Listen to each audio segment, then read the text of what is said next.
I'm free. I'm black, we're breaking free tonight. I'm black, I'm black, walking in the light. Melanated, elevated, truth inside. I'm black. Yeah. What is up, everybody? We still be laughing at the whole I'm black, y'all. We getting ready to I'm sick of black people, Blanche. Listen, man, it's too much. This Carmelo Anthony case is just black people are always wrong. I'm like, I remember a friend of mine did a poll. He was like, how many black people did Kyle Rittenhouse kill? and black folks was like almost 90% said 3. Two to 3, almost 90%. And I'm like, how are y'all always so wrong about? I'm like, y'all are just wrong. They don't watch a court proceeding. They don't get any facts. They don't look at any document. It's pure emotion and feelings. Blanche, it's so embarrassing. Y'all, thank you for tuning in to Unblack. Me and Blanche just jumped in, you guys, because this whole Carmelo Anthony thing we're going to get into. But if you have not already, please like, share, subscribe to our channel. We are going to get into this case, get into talking about black people and why are we so embarrassed by them? Like, I mean, at this point, Blanche, you remember the shirts I showed you? Like I saw in somebody's chat that was like, I'm lactose intolerant. I'm lactose intolerant. It's beyond black fatigue. What is going on with black people? And you know what's sad though? What's sad is they don't see anything wrong with it. Like it would be different if they was like, we see something wrong with that. They actually don't see anything wrong with what they're doing. I'm like, you all don't have any facts about the case. This boy, I said, do y'all understand for self-defense, you can't antagonize somebody and defend yourself. Like you can't tell somebody, come put your hands on me, I dare you. They do it in this self-defense. Are y'all crazy? But okay, so here's my issue with y'all black people. Carmelo is consistent with how black folks behave anyway. I don't know why this is a hard sell. It's not a hard sell for me. It's not a hard sell for you, Blanche. We had to unblack. The fact that this Negro went into somebody's tent and dared them to put him out. Y'all, I didn't need to hear nothing else. I didn't need to hear. That's what Negroes do, Blanche.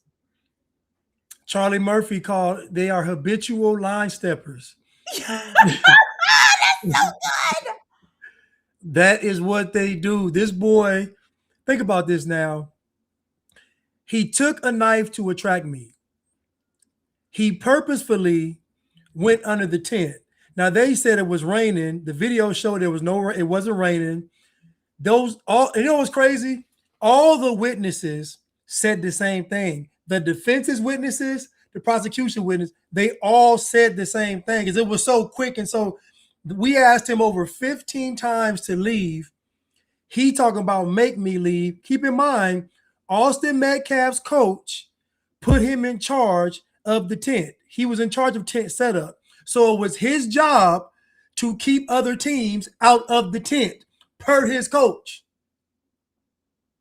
Now, let me ask you a question. Have you ever heard of a team, just say it's a basketball game, what would happen if a rival team player went into the other team's locker room? What would happen? Well, they would invite them over for milk and cookies, Blanche. Like nobody does but black people. And then they even said, it was testimony that said they heard Austin said, I'm not going to fight you over race. I'm not going to fight you. Black folks don't even know that he said that.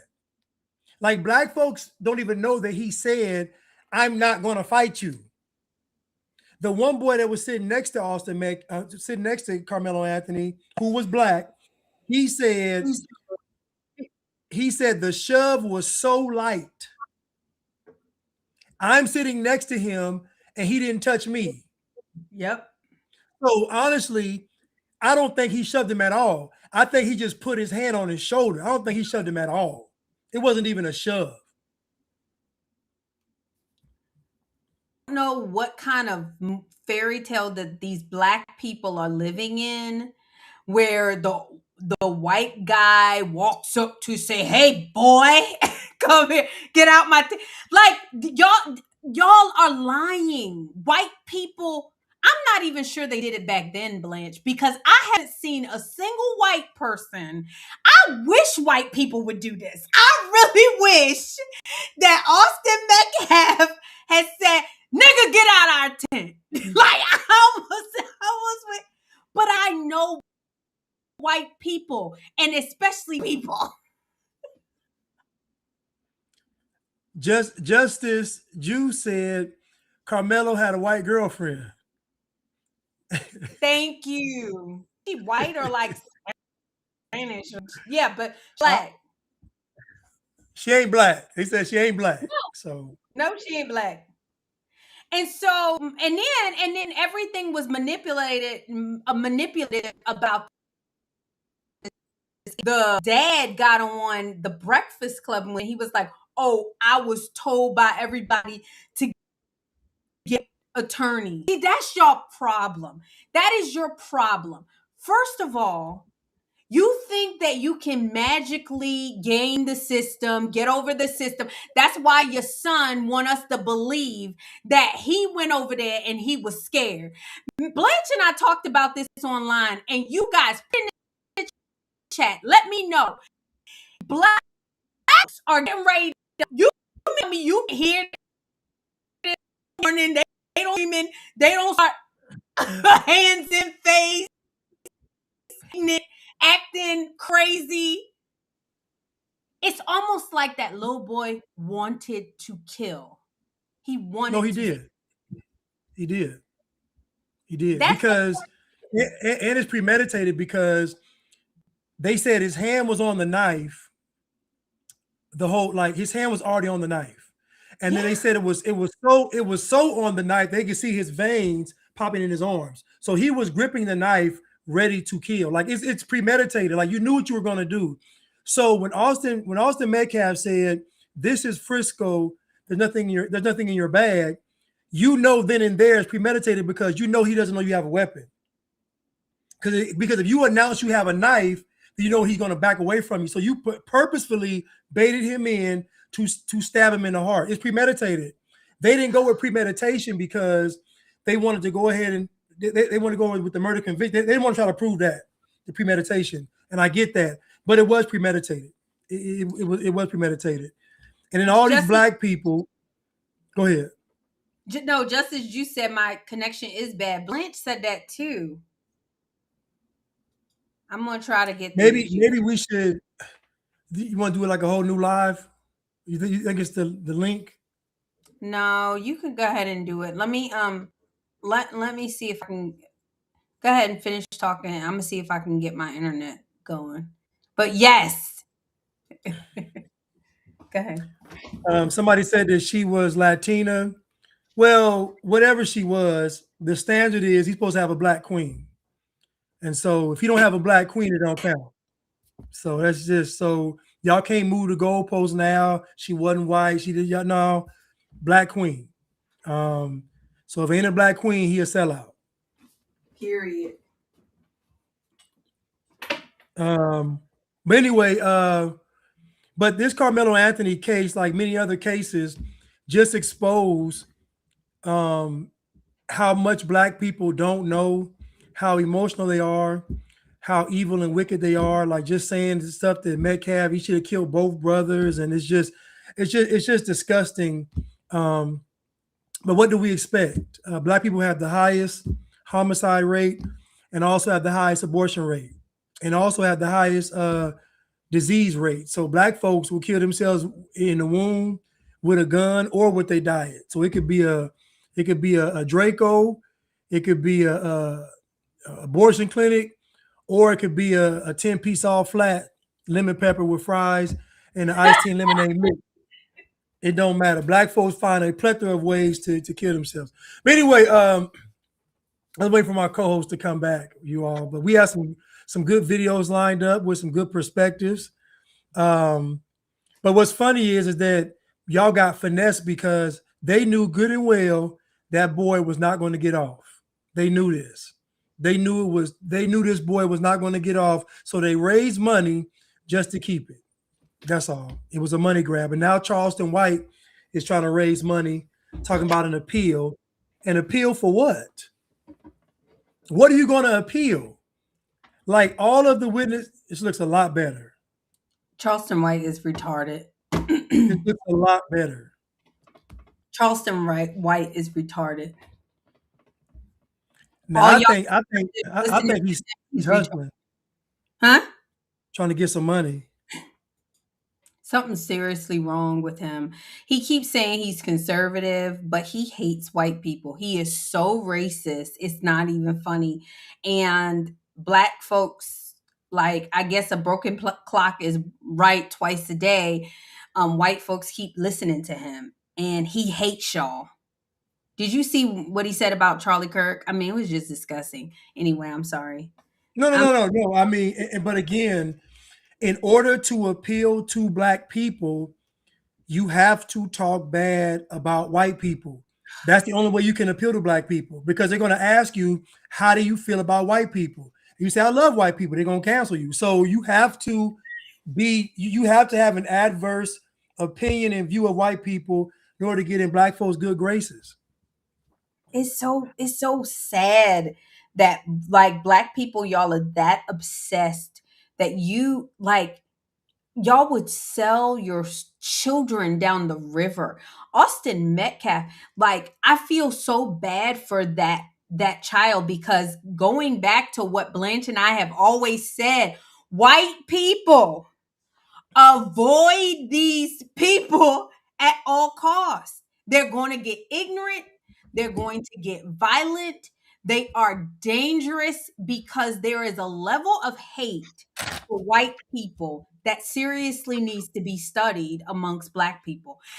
To hear mothers, Blanche, to hear mothers, black women saying, oh, should have stabbed them both, or oh, he was lynched in the courthouse, instead of saying, what could make this young man do this? That honestly, Blanche, I don't hate Carmelo Anthony. I am seriously disturbed by him. Disturbed.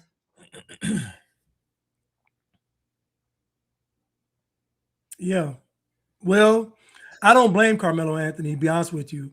I blame black people because how black folks are responding to this, how his parents are responding, we see what the problem is. The problem is black people and black culture. This is why we can't be black, because to be black, you have to subscribe to this stuff. Now, think about this now.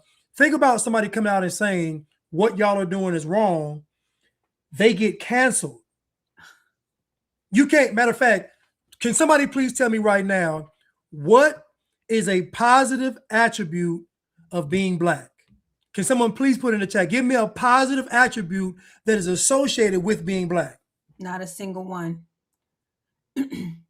Not a single one. Y'all can't come up with anything. And I'm seriously, you guys, if you have not, like, y'all need to seriously unblack yourself, because it is going to mean the death of you and the death of your children, because the behavior that these people are exhibiting. I sat there and I watched, and I don't know if you're going to play the clip, Blanche, but the interview of Carmelo Anthony's parents, and they were sitting there lying. And the black woman interviewing them probably knew they were lying. They said that all of the witnesses perjured themselves. All of the witnesses. Y'all want us to believe. This is why your son is the way he is because y'all are fools. And I'm sorry, the Black people that are supporting these fools, it's just disgusting. They are sitting there saying, Blanche, that all of the witnesses perjured themselves for what? But what was the perjury though? They said that they lied. They said About what? they said that the friend, what is the guy's name? The friend of the guy, quote unquote friend, his name is, he said that, oh, that was his friend. First of all, you can't tell me who's my friend and who's not my friend. You can't tell me who's my friend and who's not my friend. And things can change if you're my friend and I am in an area and you can't come, then if I'm really your friend, I'll go with you. I'll say no. Let's just head out. You don't get to stab the person who tells us who tells you to leave. The guy's name is, I'll tell you his name. The friend's name is This is Carmelo's friend? quote unquote. They're saying that the dude is Carmelo's friend, but the dude said he knew Carmelo. I wouldn't call him a friend. And that's fair. Oh, what's Hold the on. guy name? Hold on. I'm about to tell you what his name is. Do you know that the jury had whites, Asians, and Indians? Yes. Yes. It wasn't even an all white jury. Black people didn't know that. Black people didn't know that. It wasn't even an all white jury. Nope. It was not. But you know, to Black people, if you're not Black, then you're white. They say we're white. Well, give me that then. Let me get that. let me get that then.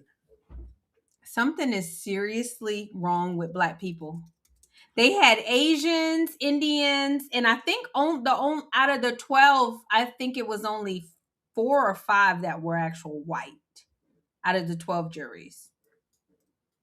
That I knew. Ain't that crazy? That's crazy. Hold on, I'll tell you the friend's name. I was just looking it up. But whose friend though? They're saying this is Carmelo Anthony's friend. His name is Eddie Para. That allegedly Carmelo was visiting under the tent. His name is Eddie Para, a young guy. And Eddie Para was saying he's not really my friend, and I didn't see Austin Metcalf like push him or shove him. And they're saying, oh, that's his friend that turned on him. No. I don't believe that for 1 second. Because why would he turn on him for what? I know Black people. I know y'all. That never happened. What happened is Carmelo, because he's Black, went in there and said, oh, I know this guy. And because he knew that guy, he thought it gave him a pass to be wherever he felt like he wanted to be. Because like you said, Blanche, habitual line steppers. Okay, so that guy, Kid. the guy knew. So, okay, this is sports, right? Yes. He's not Carmelo's friend. He knows him as an athlete. Yep. So just like people from other, he don't hang out with him. So they said when he dapped him up, it's because I know you through sports. I'm not your boy. I ain't got your number. And so Black folks are like, man, he dapped him up. He got to be boy. No. He dapped him up. The witnesses said he dapped him up because he knew up like, why we gotta do this? Why we gotta do all this? Why? Y'all just lie so much. Why do y'all lie so much? Have there been places that your friend is and you can't go? I just went to Arizona to AmFest. Shout out to Craig Long. Craig Long knows me. Dap me up. I love him. He loves me. Craig Long has a VIP pass. Because I know Craig Long, I'm just supposed to go in the VIP, Blanche? That's what black folks think. That's nigga stuff. That's nigga stuff. So what you knew, Eddie Para? They asked you to leave. You're not, and honestly, I think, because I know white folks, I believe that Karmelo was probably talking junk and being annoying. Really? Of course. Because white people, y'all, I wish y'all were obnoxious. And if he was sitting there just minding his business saying, oh my God, it's raining, not a single white person would have told him to leave. I know what he was doing. Because you know Negroes. I know what he was doing. Boy, I know what he was doing. He went under there to start some mess. Yep. And at the end of the day, y'all love saying at the end of the day, he killed that boy on purpose. He did. He did. And then he ran and then the police found talking about, is this self-defense? He put his hands on. Think about this now. Now think about how slow. This is where black folks are slow. He put his hands on me. What does that mean? Think about he was jumped. They convicted him on his own words. He put his hands on me, not they put their hands on me. He got convicted by his own words because he's dumb.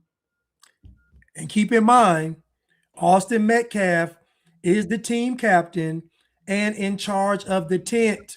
So again, y'all are asking Austin Metcalf to let this guy from a rival team go under his tent and cause up all kind of confusion and commotion. Then next week is 2 guys in the tent.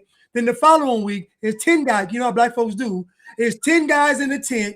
Now they got barbecue. They frying fish. They got music playing all up under the white people's tent. Facts! Blanche, facts!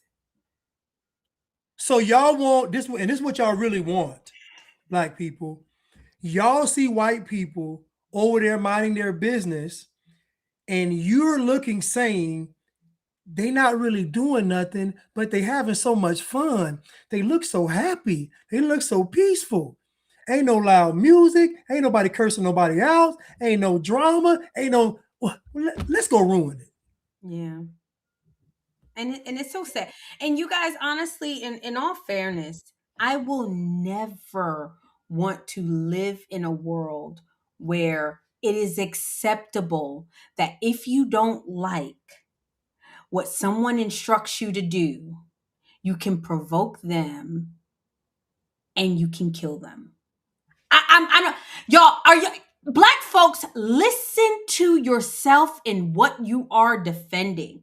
And you know what, Blanche, and maybe you could speak, black men have been eerily quiet on this one. It's been the women. Black men know what it's like to be at a sports event. They know what it's like to be, and they can't imagine the pushing, the shoving, the jokes, the jonesing. Can you imagine somebody take out a knife and stab you, Blanche? Because men know that's not enough to stab somebody. No, Like men instinctively know you're setting somebody up because they don't know you have a weapon on you. So it's not like I'm gonna put this one clip up too, this one picture, but it's not so to make it justified. Black folks lied and said he was being jumped. yeah.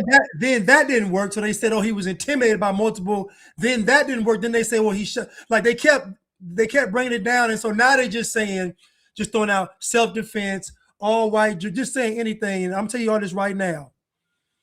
If you want to know the truth and factual information, do not listen to black people. Don't. Black people don't know what they are talking about ever. They never know. Yeah. They don't know. Because guess what? It's not frowned upon in the black community to not know. See, if you're Asian running around saying false stuff, you're going to be condemned. Yep. You can't, I don't think you can be in any other community, tell a bunch of lies and nobody bats an eye. That's only in the black community.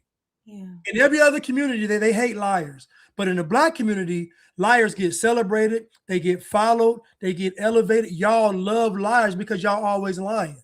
This boy stabbed this boy in the heart, killed this boy almost instantly. And all y'all can say, what y'all want him to get off? Y'all want him to get off? It's so sinister. It really is. And I'm telling you, you guys, I will say it until the cows come home. He wanted to kill. I don't know why. He wanted, I know Negroes. I know black folks that are intimidated or they mad. They I mean, it's a whole scene The before whole the stabbing. scene.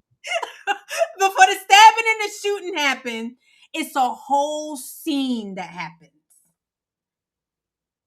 It's a whole scene. And you're right, RPG. He was talking low, he wasn't loud, he wasn't making a scene. Most black folks will brandish the weapon. Oh yeah. Yeah. They'll pull the knife out and flex with it. They'll pull the gun out now. All that.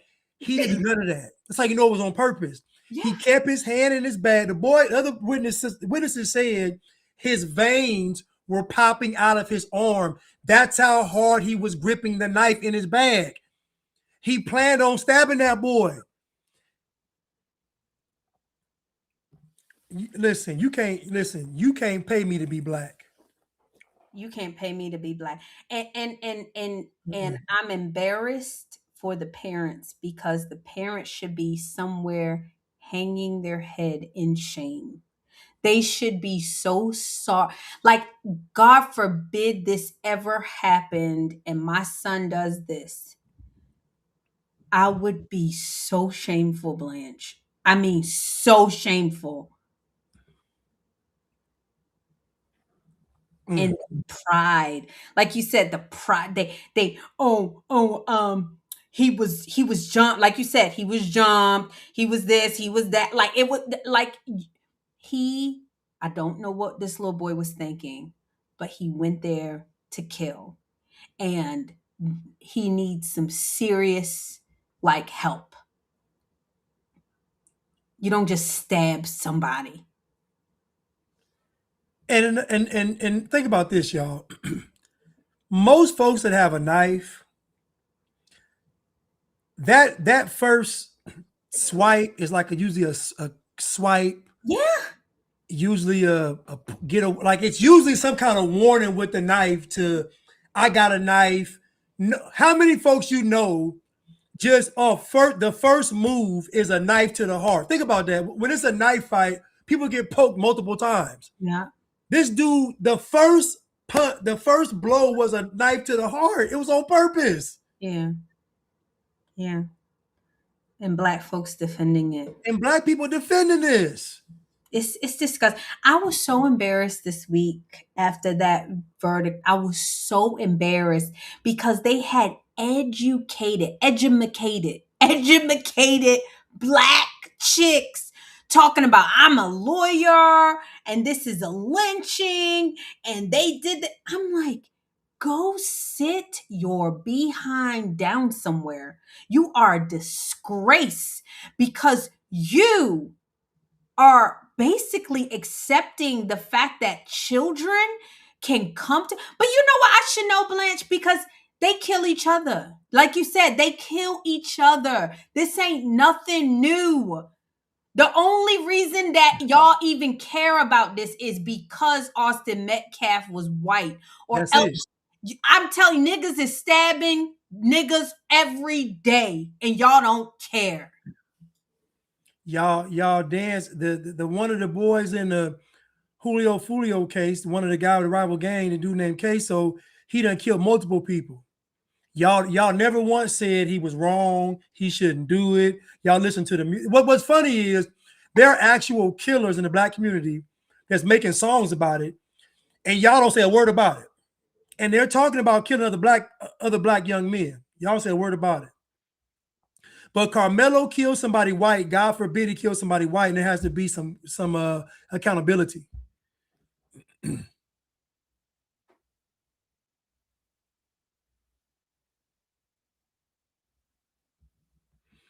Corey said, you guys are all understanding the large amount of trauma that's being imparted to the Black psyche before 18 years old, making it possible to have a subconscious volatile impulse at any time. Well, I agree. And like I said, one of the problems with Black people is under one of the 4 pillars of destruction in Black community is no emotional control, a lack of emotional intelligence, a lack of emotional control. And that's one of the problems that Black people have. They cannot control their emotions because their emotions for so long have been seen as badges of honor. When Black folks get all loud, it's been seen as good. So when you saw Black folks crying and hollering and screaming, that meant they were a revolutionary. They were fighting against the system. So these tantrums that Black folks are throwing has been viewed upon as good in American culture.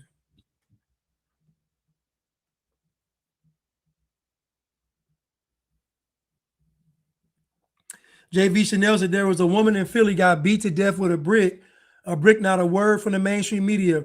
I remember in Philly when a young lady got sexually assaulted on the subway, and folks didn't do nothing, pulled their phone out and recorded it. This dude raped this girl in broad daylight on the train in Philly, and didn't nobody do nothing. They just watched it. So I know how Black folks get down.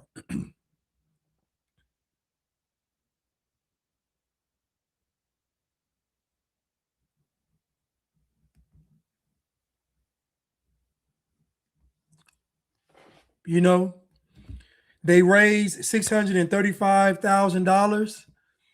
Let me play one of these clips real quick. I just played before. I'll play it when she comes back, but I just want to play a clip real quick. Sorry, Blanche. Are you back? Yeah, I'm back. Let me see if I can play this clip.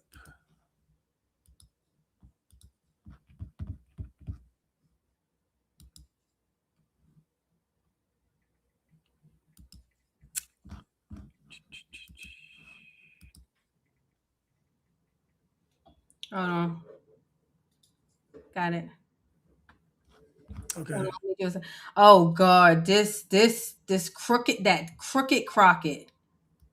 Crooked Crockett. You might have seen that Carmelo Anthony was sentenced to 35 years. I want to get your reaction to the trial and the verdict. My heart breaks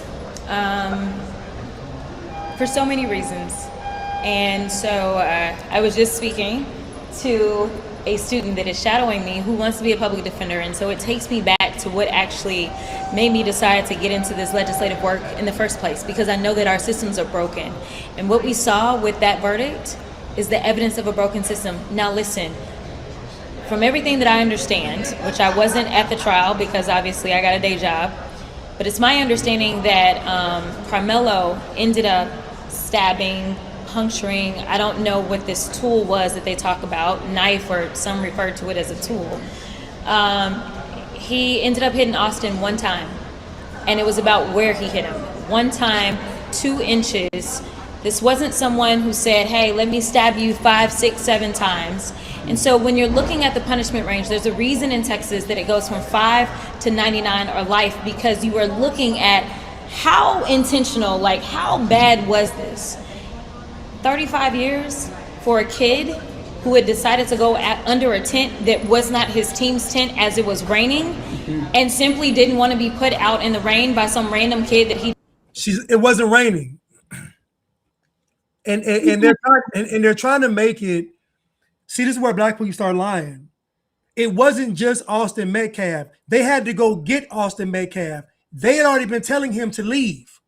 Austin Metcalf was the last result. They had already been telling him to leave over 15 times to go because it wasn't raining.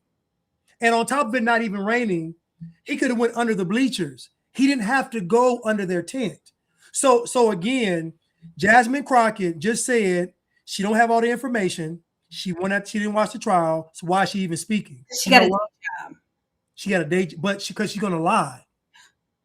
Listen to me, you all. Jasmine Crockett just said that she was not privy to the court proceedings. So that means she doesn't know. So all she's getting is secondhand information from somebody black, which means it ain't truthful. And she's going to repeat it on TMZ. Again, there is no standard for blackness. This is why I keep trying to tell you all that you can't tell me what's good about being black. This woman just told you she didn't watch the trial. So why is she speaking? Heartbreaking because Carmelo Anthony stabbed him once. The 35 years. It was only one. Like, she gave y'all, this is a representative. People have voted for her. She's not no regular chick. White people probably voted for her. The And liberals she did. doesn't even acknowledge Austin Metcalf. She doesn't even acknowledge him in that clip. Yeah, it wasn't like a person, he just went and stabbed him once. I mean, like, not a lot of time. He's dead, ma'am. He's dead. Was it a knife? Was it a tool? We really don't know. And what difference do it make? What difference do it make? She is so disgraceful, y'all. And oh my God, I cannot wait until she is completely gone and out of Congress because she's disgusting. Y'all pay her salary. We pay her salary. She ain't no chick on the street, even though she thinks she is. She thinks she a hood chick and she about that life, and she's not. And she wouldn't go near y'all, okay? She wouldn't talk to y'all. I heard she's a nightmare to work for. She's one of the ones that they put out an internship, Blanche, and none of the bliggity black sister girl black queens took her internship because none of them wanted to work for her. A black woman that's been on TV and educated and is a celebrity, oh, she gonna terrorize you. She gonna terrorize you. How disgusting! Like, how disgusting! The fact that she's allowed to even like rear her head in this environment is just, instead of her just saying it's tragic on both sides. Do a President Trump on both sides. The black men, I saw Roland Martin, and Roland Martin, you know, he usually give his opinion, Blanche. Roly Polioli ain't say nothing. All he said was black teen accused of killing a white teen. He reported the news. I ain't never seen him report the news gooder than he did this time. Gooder. Yeah. Because he didn't want to say, because he knew something in him. No, listen. Everybody knows what it really is.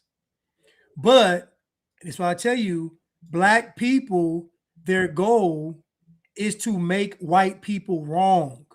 Yeah. So whatever it takes for the white people to be wrong, they'll do it. They don't care if it's a lie. They don't care if they got to cheat. They don't care about any of that. They don't care if somebody dies. If it makes white people wrong, we're going to do it.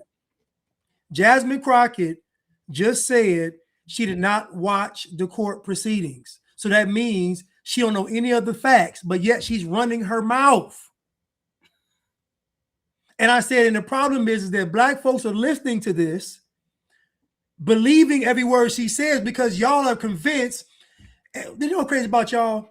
All the black folks that y'all know in real life lie to y'all, steal from y'all, cheat y'all. They do y'all horrible.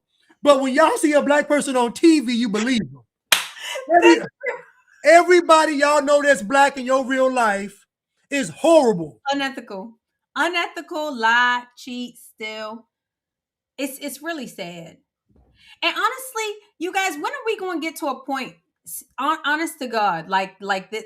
When are we going to get to a point where these people are not allowed in society? We are sick of black people. Can white people just say, we are sick of black people and this behavior from the top to the bottom? Like the Reverend David Manning said, I don't care if the nigga is an astrophysicist. He has problems. Matter of fact, let's go to. Can we go to that? Hold on. Let's let Jasmine talk. Finish. Didn't know who was larger than him. Listen, a lot of people don't know what it is to live as a black person in this country, but just like you can give the benefit of the doubt to so many police officers when they go out and they shoot some black unarmed person, even though they are trained, the fact that there was little to no mercy seen or humanity seen when this black boy said that I was scared, or the fact that honestly anybody else who did something with such a small object, all I know is that it wasn't considered unlawful carrying of a weapon because the blade was not long enough. That they wouldn't even say, well, maybe this was more. Did you watch the court case or not, woman? She on script, Blanche. Did you watch it? You just said you didn't watch it. Did you watch it or not? Because you sure know an awful lot about this case to not have watched nothing. The boy said, I dare you to put your hands on me, Jasmine. I dare you to put your hands on me. Who gonna move me? Who gonna give me? Like, what are you talking about? That's not, how is he scared? Scared is, I don't go to the tent. If he was truly scared, he would have never gone in the tent. If he was truly scared, he would have ran. Like when he stabbed him, he got scared and he ran. That's when he was really scared, when he stabbed him. That's when he was really scared. Oh, no. He said he wasn't scared. He said that he went to find a teacher. Oh, he found a teacher after he stabbed them. He went to go find a teacher. A teacher or a coach. You ain't been in class and what to go for? Well, no, the parent, let me tell you, the parents laid on thick. The parents said that he saved somebody's life at one point in time. The parents said he got a 3.4 GPA, that he's the captain, he's the this, he's that. All I know that your son is a killer. And I'm sorry, I don't know why he wanted to be a killer, Blanche. I don't know why killers kill. But the way that young man acted, and like he said, I was watching somebody that says, if you can want to kill somebody or be justified in killing somebody because you were bullied, then all the school shooters that y'all black folks talk about should be justified. Yeah. In going and shooting up all the people who bullied them. They were bullied, right? No one thinks this is acceptable but black people, because black people are dishonest, y'all. We tell y'all all the time, unblack yourself, because black people are dishonest. The Scrapping Beauty says public school 3.4 means less. Public school 3.4 is really about a 1.9. Like I said, he looking for the teacher after a murder, but not to get his grades right. I'm trying to hear that. I'm not listening to that. None of that. And then post-COVID, 3.4. Oh, man. Post-COVID 3.4 is really special ed. It's really special ed. You got an IEP, right? It's really special ed. Facts. But no, and then and this, the Ozempic is Ozempicing with her. Oh, yeah. You see the Ozempic face. The Ozempic face. It's okay, Jazzy. It's all right. We all know. So something that looked like manslaughter. Well, some people might say, why are you even bringing a knife like that to a track meet? Yeah, people may say that. But walk a day in my shoes and then respond. Because we as black folks say, why is it that people need long-armed guns when we are going out and having a First Amendment protest? But people say that's their right. They are allowed to do that. And again, it wasn't against the law for him to have it. It may have been prohibited by school rules, which he wasn't at his school at the time. But it definitely was not against the law. So you think race played a role in the verdict? Oh my God. I know Collin County. So absolutely. Collin County is right north of Dallas County. And I can tell you that I have had cases that I felt like played out differently because of the counties that they were in. And unfortunately, that was not the county for a black boy. Rep Crockett. I'm going to say this right now. If you listen to Jasmine Crockett, you stupid. You slow. You definitely You're low dumb. IQ. You're dumb. Low IQ. The woman just told you she didn't watch the court case. She just told you that. So that means everything she is getting is from what somebody told her.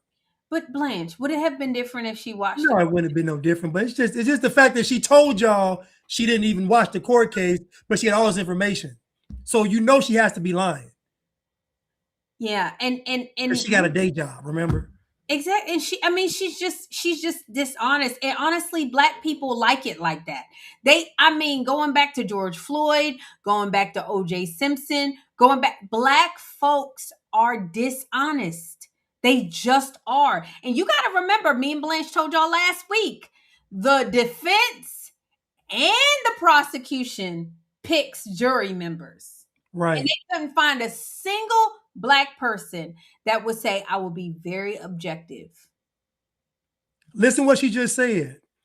They had Black jurors. The Black jurors said, we cannot be objective. We can't send a Black boy to prison.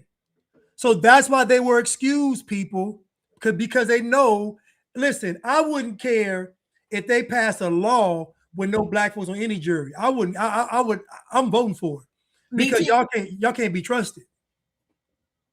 Y'all can't be trusted because you'll lie. You can't be trusted. Y'all have a hung jury messing with y'all. I can't see a Black boy go to prison. As many Black boys going to prison killing, and you can't you can't see one going. All these Black boys going to prison for murder, but now you can't see it. Man, get out of here. They just lie. And it is unfortunate that in order to be Black, this is what you have to do. To be Black, you have to be controlled. To be Black, you have to do this. And that's why me and Blanche say y'all can have it. Y'all can have all the Black y'all want. Here. Hold on. Oh, it came up. Okay.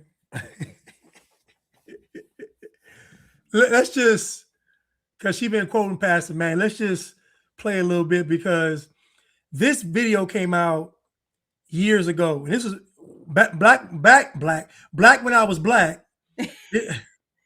This video came out, and I never forget this. Me and my boy was listening to this video, and we looked at each other. We was like, we don't agree, but we understand. Now you agree? Now I agree and understand. That was both. That was both.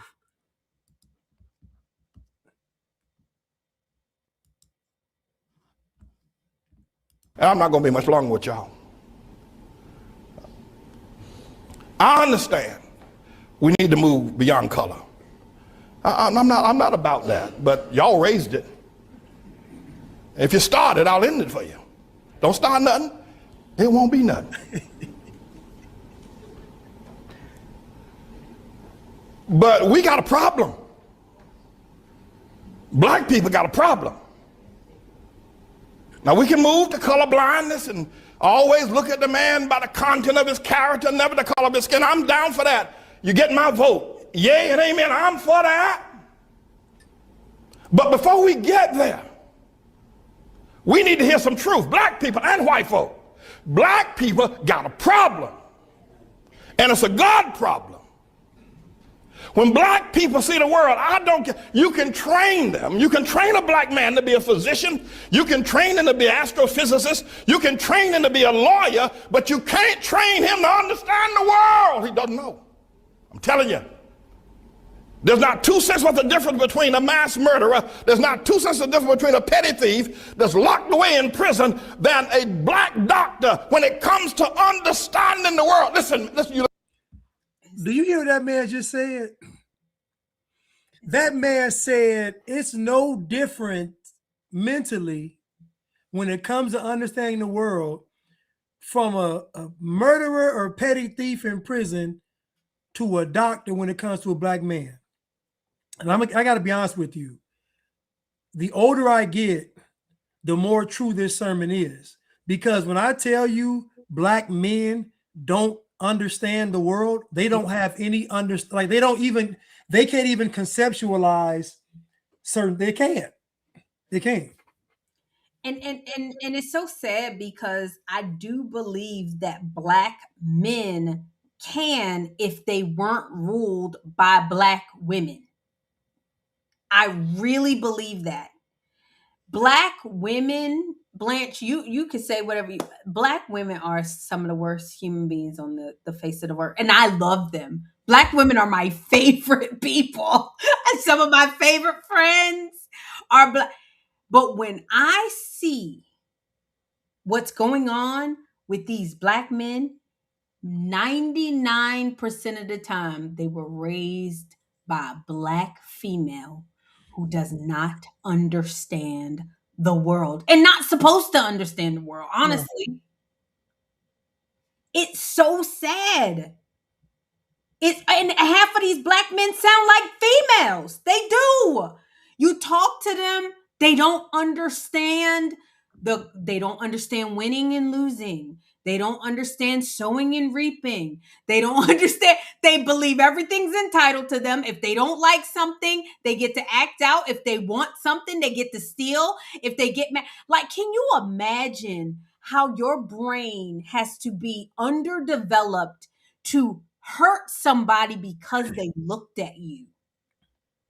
That's Black people. To stab somebody, going back to Austin, to stab someone because they shoved you. Let's say he shoved you. You stab him? Stab? Blanche?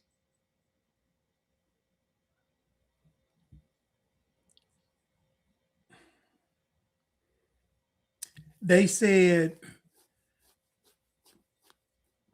said he was already pulling the knife out before his hand even touched him. Like they said, it was so fast. It was like almost like touch, boom. It was just so. It was premeditated. Yeah.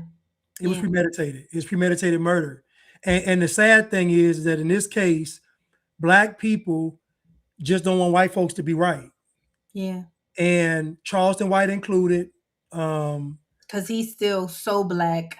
Stop saying he a Trump, like the whole I'm a Trump supporter, I'm a this, I believe in God. Like, I'm telling you, y'all, if you have a Black person saying this kind of stuff, I guarantee you it ain't gonna hold water. It's not gonna hold water. Because they put Black is their God. Skin is what they worship. Skin worship is a real thing, Blanche. It's skin worship. It is skin worship. I even saw. Oh, go ahead. I even saw what's your girl name? That she Black. She say she a Trump supporter. Say she conservative. Who? Not Amber. Amber. Poor thing. How you defend this, sis? Amber, how you defend this? And I be wanting to like her. I really do.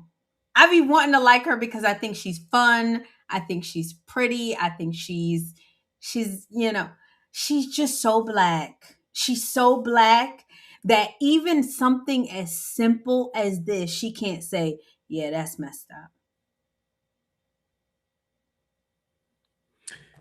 Well, I'm gonna say this about Black women. Black women are what you see. They're the result of feminism because they do what they want to do. So they don't have to adhere to anything. They don't have to adhere to a moral code, a standard. They don't have to listen to a man. Like they don't have to abide by anything. So when you look at Black women, they're not answering to God. They're not answering to men. They're not answering anybody but their boss. If it's a boss at a job or a college professor for that degree, that's what they're gonna answer to. Or Pookie and Ray Ray and them, because he gonna give them some pipe. That's about it. Them three things: the pipe, the degree, the check. That's it. That's it. It's So so sad. so that's who black women answer to. So I don't even at this point, I don't even look at black women to have any type of morality at all. I just don't, because I know once I get to talking to them, they have a whole bunch of things they believe is just crazy. And this is one of them. Yeah. I guarantee you get 10 black women, 9.5 out of 10 are siding with Carmelo Anthony. 9.5 out of 10. It's sad. It's so sad. And they don't have courage, they don't have convictions. They don't, I mean, like how can you like, I'm sorry, Blanche. And black women are some of the most insufferable people on the planet. Like they are, like they're not just saying, "Hey, I'm black. I'm a black mother, so I said." They're saying, they're making things up, like you said, and then they're saying, "Oh, he should have stabbed both the twins." Do you know how sick you have to be? And those people, Blanche, they're not going to get doxxed. They're not going to lose their jobs. They probably got a government job. Nothing's going to happen to these people for the disgusting rhetoric that they're throwing out of there. And you know what else is crazy? Y'all act like these jurors aren't under any pressure. These people could have their lives ruined for just doing what's right. Do you understand how difficult it is to be on this case? To have to rightly judge this young man, to have to find him guilty, their lives could be ruined. Yeah. I guarantee people right now are trying to release their addresses, where they work, phone numbers. I guarantee it. Yeah. Yeah. Y'all keep telling me America's racist. Well, if America's so racist, then why are white folks so afraid of y'all? If America's so racist, why is Austin Metcalf saying, "I'm not going to fight you"? Why ain't he hollering out, "Get the rope, fellas"? If America's so racist, why is Carmelo so comfortable going under somebody else's tent? A racist person's tent. If America's so racist, y'all are outside of the courtroom cutting up. So if America's so racist, how are y'all so bold? What's giving y'all this boldness? Because it ain't real, that's why. I don't know what the founders were thinking, but Blanche, I will sacrifice being a part of like I understand white people if y'all just don't want to be around anybody with highly melanated skin. I would, because this is the results of what you get. I know the founding fathers are like, we should have just sent them back. I know they are repenting for slavery.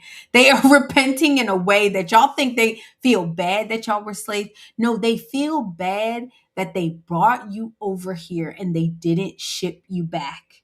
Because what white folks, not just white folks, black folks, everybody has had to endure because of y'all and your inability to be accountable, your inability to see things through a normal lens, a normal person's lens, that you don't stab people at a track meet because they shoved you.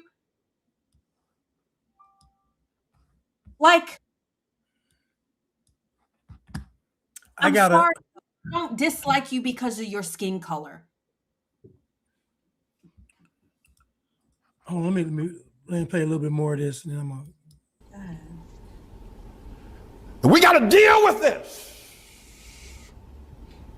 And we need to begin to acknowledge it, talk about it, ask God to help us, because only God can help black people where they are. Black people had Africa, that big old continent over there. They never built one boat that was seaworthy, not one. There's not one monument in Africa, in all of Africa. I know you're talking about Egypt. Egypt is not Africa. There are no great cities that were built. even before the first colonization of white people coming to the shores of Africa or the slave ships, black men built nothing. No sewer system, no houses above one level, and none of them made out of stone. All of them made out of grass and wood. Black men, before the white man ever got to Africa. The worst thing that could ever happen to South Africa was when they gave it to Nelson Mandela and black folk. That was a great nation. Now, notwithstanding apartheid was wrong, we all know it's wrong. I'm against it. There should have been some other resolution, though, than turning it over to Nelson Mandela. Disease, AIDS, and crime is running wild in Johannesburg. They're killing one another over there. They're dying of sickness. The government is mismanaged. The people who ran the nation are now leaving the nation because black folk don't know how to run no nation. Facts. Facts.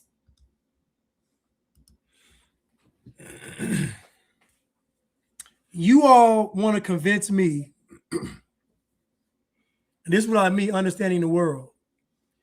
If slavery produced the America that we see today, then it was worth it.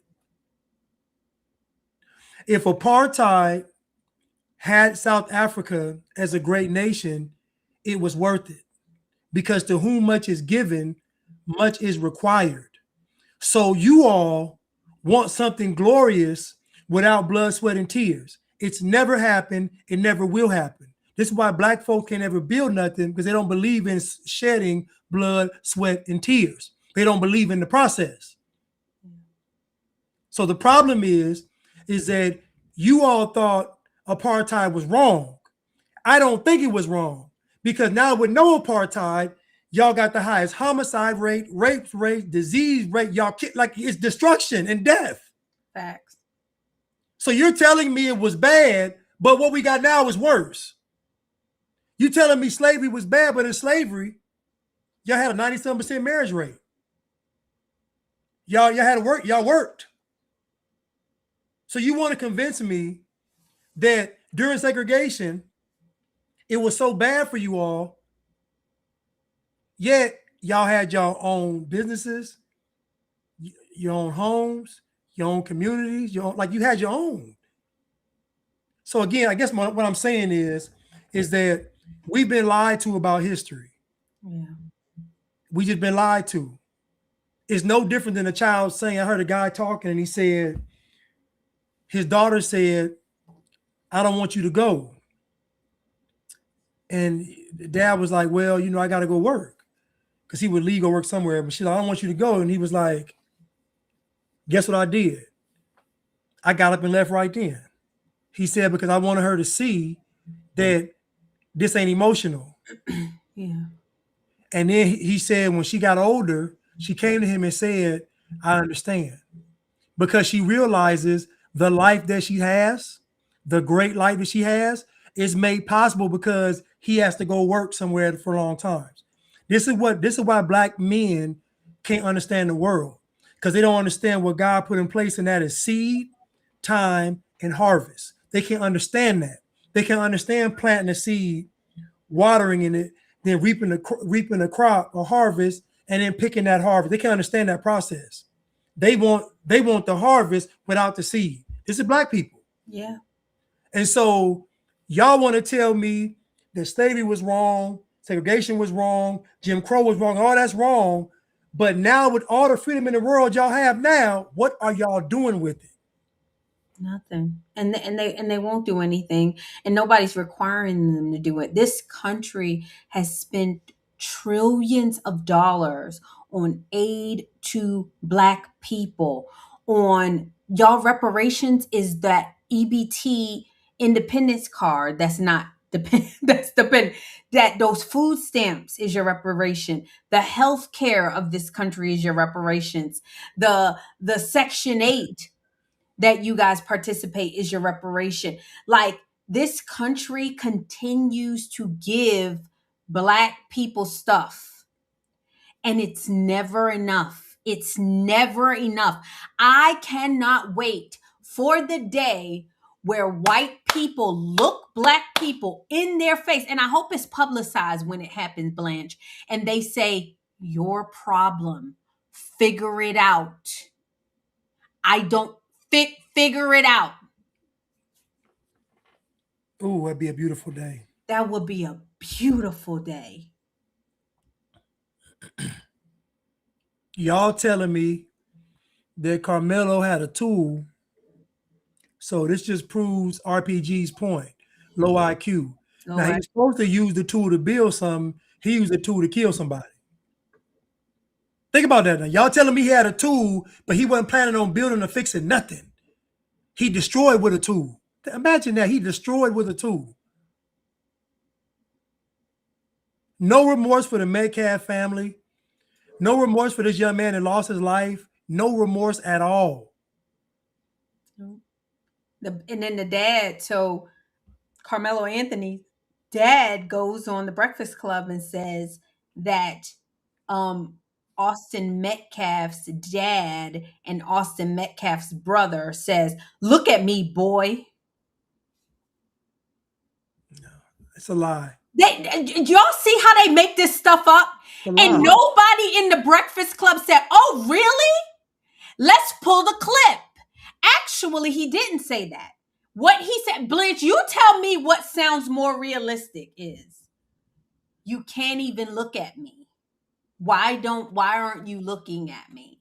You can't even look me in my face. Does that sound more realistic than look at me, boy? They just lie so much. Just lie. And like Blanche and I said, we're like used to it. The fact that you guys just continue to let it happen, that's that low IQ stuff.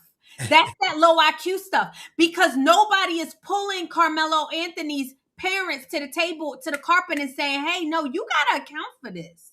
This is not acceptable.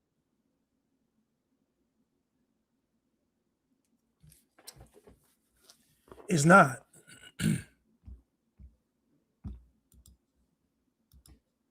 Hold on. Let me go to can you stop sharing this? Because I got some clips I want to get to. Mm-hmm. I think you could just close out. Just close out. You won't let me do it. Oh, yeah, my bad. Yeah, it will. Sorry. Hold on. And you can't X out of it? I can remove it, but I just don't want to mess you up. I got it. No, you can. Yeah, because I can't. I can get off the screen, but I can't.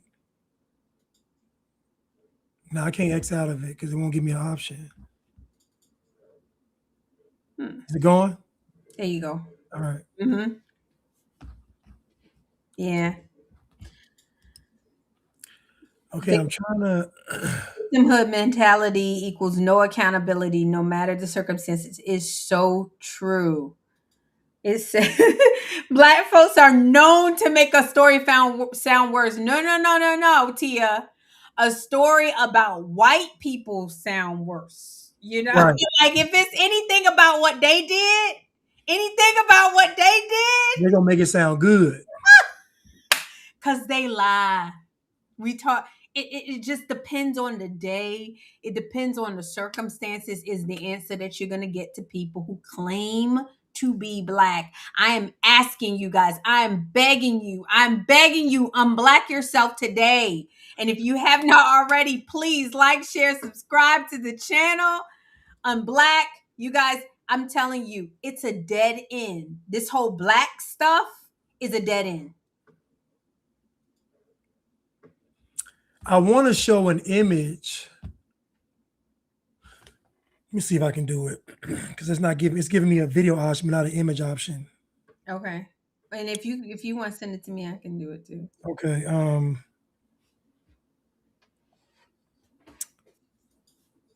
I saw something on So like when you go to share, go to like window, see if it'll come up in window. That's what I'll be doing. Okay, let me see. When you go to share, it'll be like screen and then window and then tab. So do the. It says presentation, screen share, extra camera, local video. To go to screen share. Okay. Okay. Oh, window. Let me see. Yeah, that's just showing the actual. Let me remove the source. It keeps thinking. I don't know what's going on. Let me send this to you real quick. Let me send it to you. Let me send these. But I saw this case, right? And it was a McDonald's worker who had some oil thrown on his face, like his face, his neck, and so you know, and I said, somebody black did this. It was a white guy with no name. Some just said somebody black did this. I was like, who would throw oil, hot oil at a McDonald's grease on a white person's face? I said, that's somebody black did that. So sad. It's so sad that you knew that. Listen. So I started. I said, let me read it. I was like, hopefully I'm wrong. You see him? Did you get him in your phone? I'm doing it now. But I said, hopefully I said, so let me just look into it. I read down, and guess what the dude's name was? Hold on, about to Jelani. Jelani, you already know. I said I Which knew. one you want? Which one you want first? The first one with the face with the face. Yeah. How sad is that? How, like something's got to be done about Black people. This can't be allowed at all. This cannot be allowed, Blanche. It can't.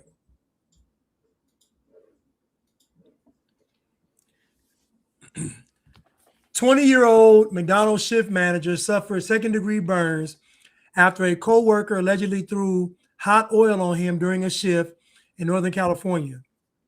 The co-worker, 23-year-old Jelani Blue, was later arrested and facing multiple felony charges. Before I even got to the name, I saw the title because I saw on the bottom it said McDonald's employees hospitalized in alleged hot oil attack by coworker. I didn't even read Jelani's name. I said I knew it was somebody black. I said because only a black person would want to throw hot grease on somebody's face. That is a very black in the workplace. Threw hot grease in this man's face, and they're trying to. He's in ICU, so because they're trying to slow the burn because the skin is, it still burns. Yes. So they're trying to stop the burning in his back and his neck because they keep burning, and it's just so sad. This man gonna be in all kind of pain. Nobody's gonna care. No media coverage. No story. No GoFundMe's. No nothing. Just hot grease to the face. Angry black man. How you do that to? Okay, this is why I say black men are acting like females. You will hear this like a female in a crime of passion, and they get hot mad. Grits, like hot grits with Al Green. Blanche, how a dude that you were a coworker, make you this mad? That's what I'm saying. We can't live like this, y'all. We can't live like this. This Jelani, do you want to see the picture? Yeah. This Jelani needs to go to jail. He needs to be right there with the 35-year Karmelo, Anthony.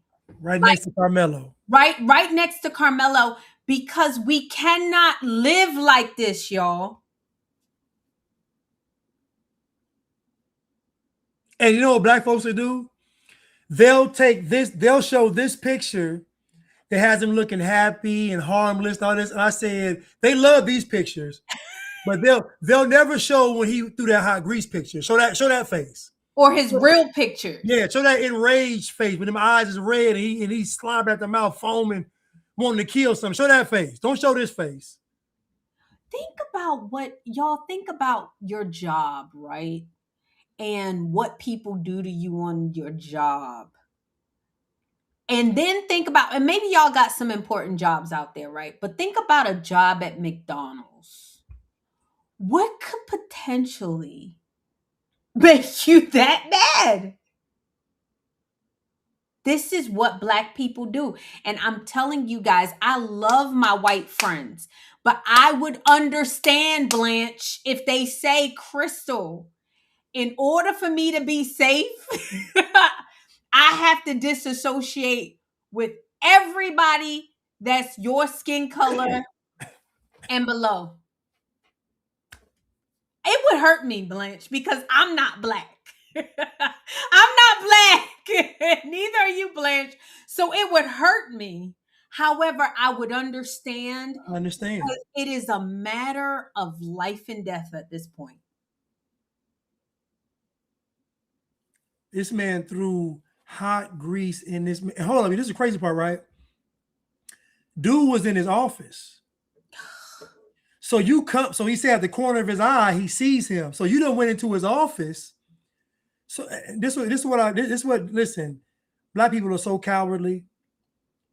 Again, normally Black folks say, "I got this grease. I'm finna burn you." They make this whole scene, give you a chance to get away. But when it's premeditated, they quiet. They tiptoeing in the office, bucket of grease, and throw it on you. And this poor little shift manager.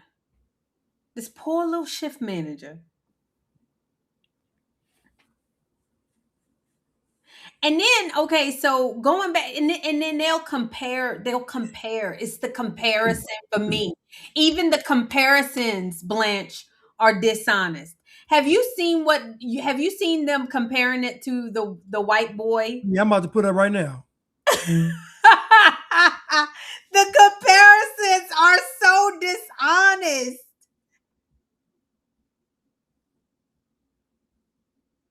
A situation.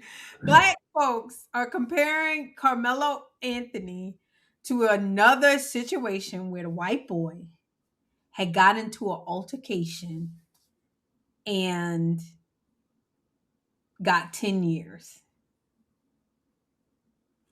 Let me find. Of course, it's because the white boy was white, Blanche. According to Black people, allegedly. Oh my goodness. Shoot. Hold on one second. I'm sorry. No, it's okay. It's all right. Oh my goodness.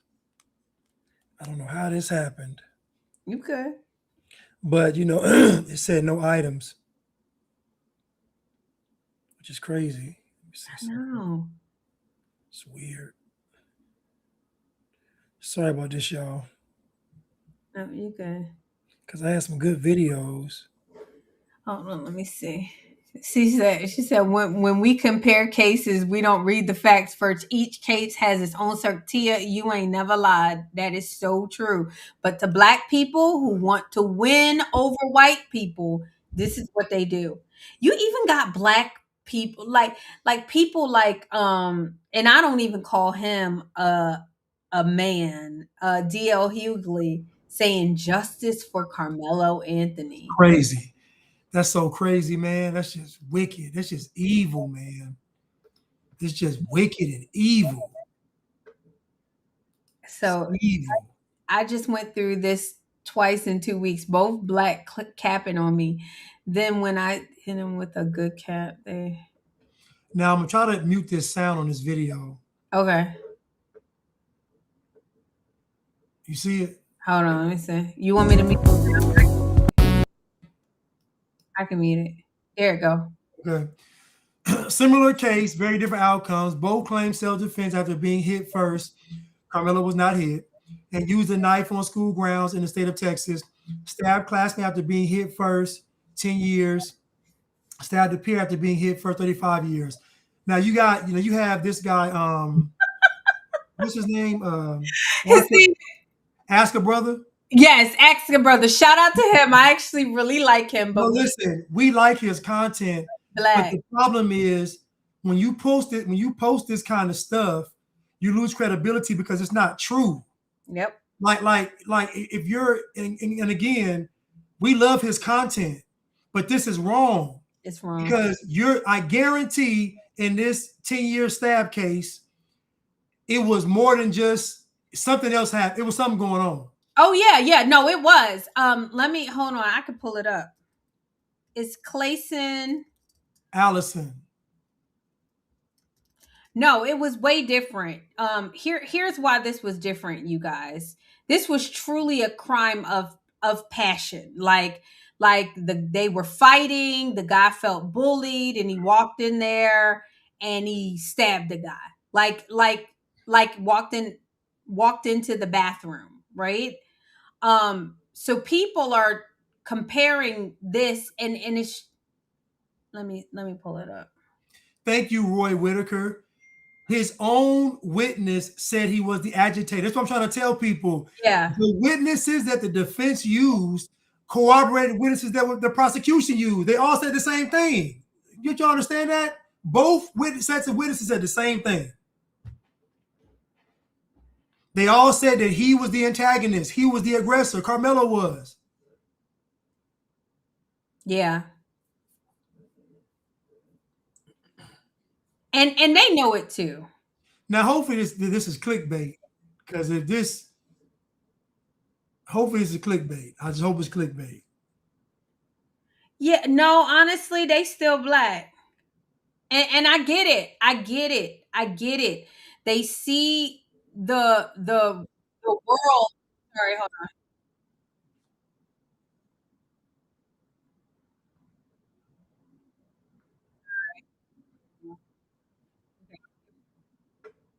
All right, let me share.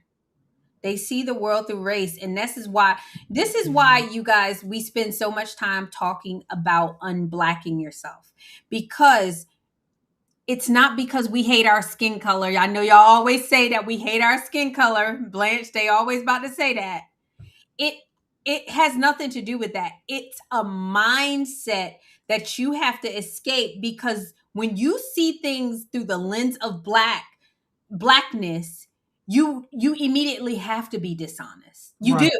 And you got to give a little bit. You got to so him even putting that on as clickbait, Blanche, you and I would never do that. No. We would never say similar cases, because we know, and we wouldn't put a black and a white face up there. We would never do that. Here you go. Former Belton High student Kason Allison was sentenced today to the maximum 10 years in prison for the fatal stabbing of fellow student Joe Ramirez. This comes after a jury found Allison guilty of criminally negligent homicide, and a judge added a deadly weapon enhancement to his potential sentence. 6 News reporter Sydney Walker was in the courtroom for today's sentencing and has the latest. Nearly 3 years after Joe Ramirez died, the man who stabbed him will spend a decade behind bars. Judge Wade Faulkner sentenced Allison to 10 years in confinement in the institutional division. This comes after 9 witnesses testified, including the mothers of both Ramirez and Allison, school employees who responded to the stabbing, and Allison's therapist. 3 Belton ISD staff members described lasting trauma from that day: sleepless nights, anxiety, and PTSD. One teacher said the incident forced her into medical retirement. Joe's family tearfully shared how his loss has changed their lives and say they haven't received true justice.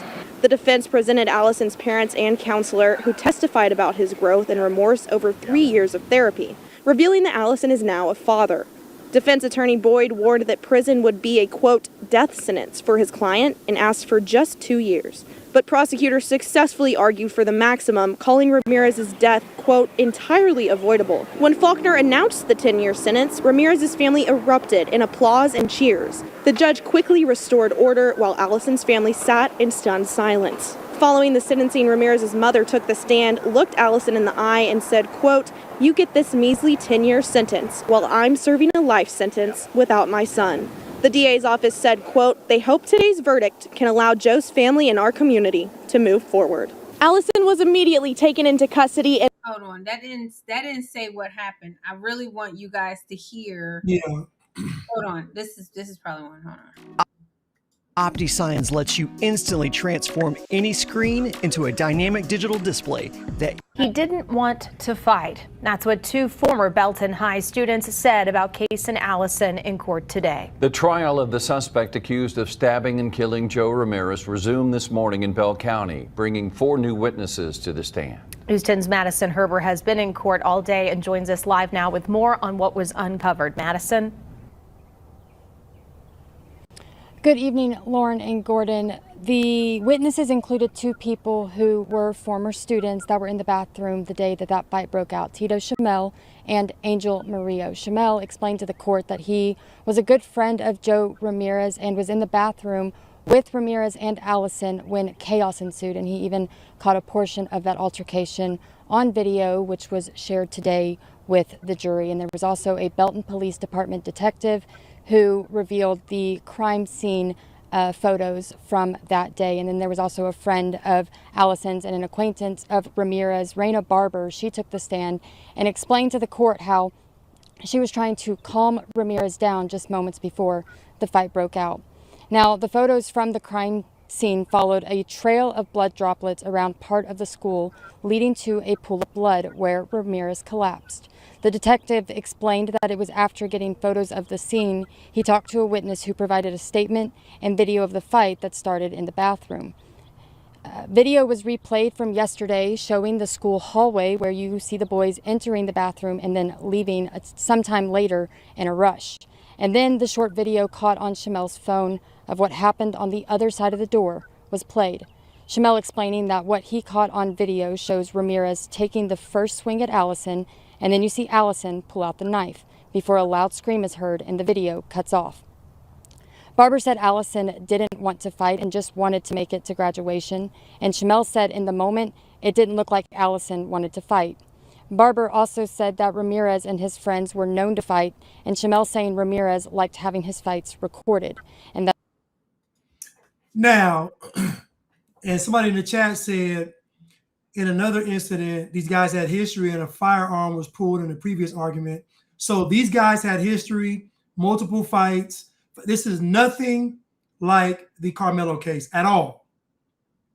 It's nothing like the case at all. The Ramirez dude looked like a thug. We know Hispanics too. I mean, we don't know them as well as we know blacks. But if you had to guess who was the aggressor, Blanche. They said Ramirez liked to fight and he liked his fights recorded. So again, this is nothing like Karmelo and Austin Metcalf. Thank you. Nothing like it. So to even compare, and again, this is just dishonest. And I'm telling you all, to be black, you have to have poor character. How many folks of y'all know that are black and got impeccable character? How many folks of y'all know that y'all can say they identify as black? They say I'm proud to be black, and they have good character. I didn't even have good character when I was. I didn't either.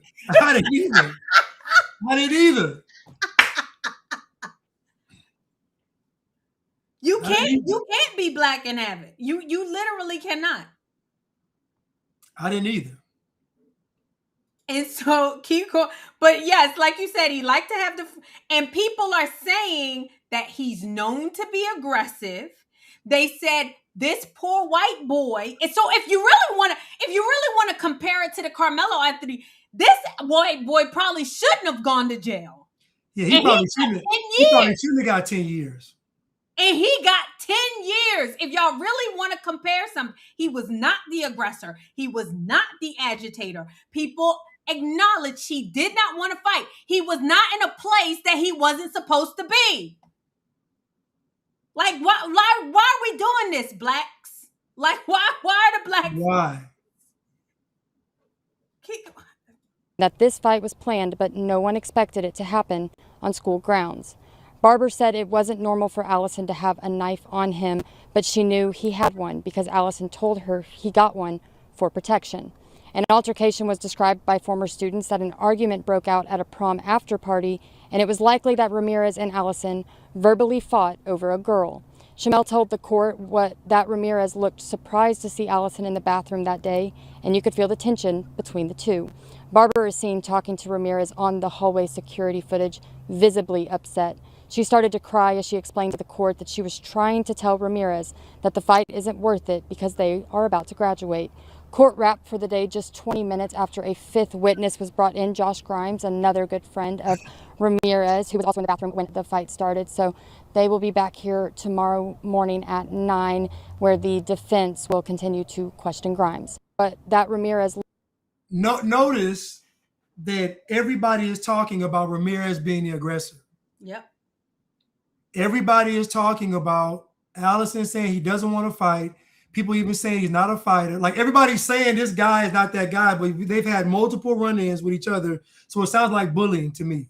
Yeah, it sounds like typical, like, crime of passion, high school boy stuff. So I definitely don't agree that, like, you should bring a knife at school. And no, I don't want to live in a world where kids are stabbing each other, like, at all, right? So this guy, justice was served. He probably could have gotten off if in today's time, if he had the right skin color, if he had the complexion for the protection, he would have probably gotten off. Yeah, if he was black, he'd have got off. He was dark. Thank you. However, he got 10 years. I mean, that's, to me, good. Honestly, we got to punish. Okay, so did he get? So does he get 10 and he eligible in 5? He's probably eligible in 5 because Karmelo is eligible in 17 and a half. 17 and a half. Yeah, so I think he might be eligible in 5, and he could have already been in. I don't know if he's been in. I don't know how much time he served, but anyway, but I guess the point is, there was a chick involved in this. This is not the same case. It's not even close. Yeah. It's not even close. Thank you for pulling this up too. It's not even close. Yeah, but this is like, that's why I said they bring up these comparisons that don't even count. Like, I heard them saying this is compared to us. We're going to jail for defending ourselves. We're going to jail for laying in our, we're dying for laying in our bed, sleeping, and police officers are killing. Like, black folks just lie. They just lie. They just lie. Let's I got another one. That's so unfortunate. Yeah, I got some different takes though. I have some interesting takes. So let's play this one first, then I'll go to the interesting takes. This is just a black take right here. Go ahead. So do you believe your son received a fair trial? Absolutely not. Absolutely not. Absolutely not. And we're going to keep fighting. Mm-hmm. We will not stop fighting for justice for my son. Mm-hmm.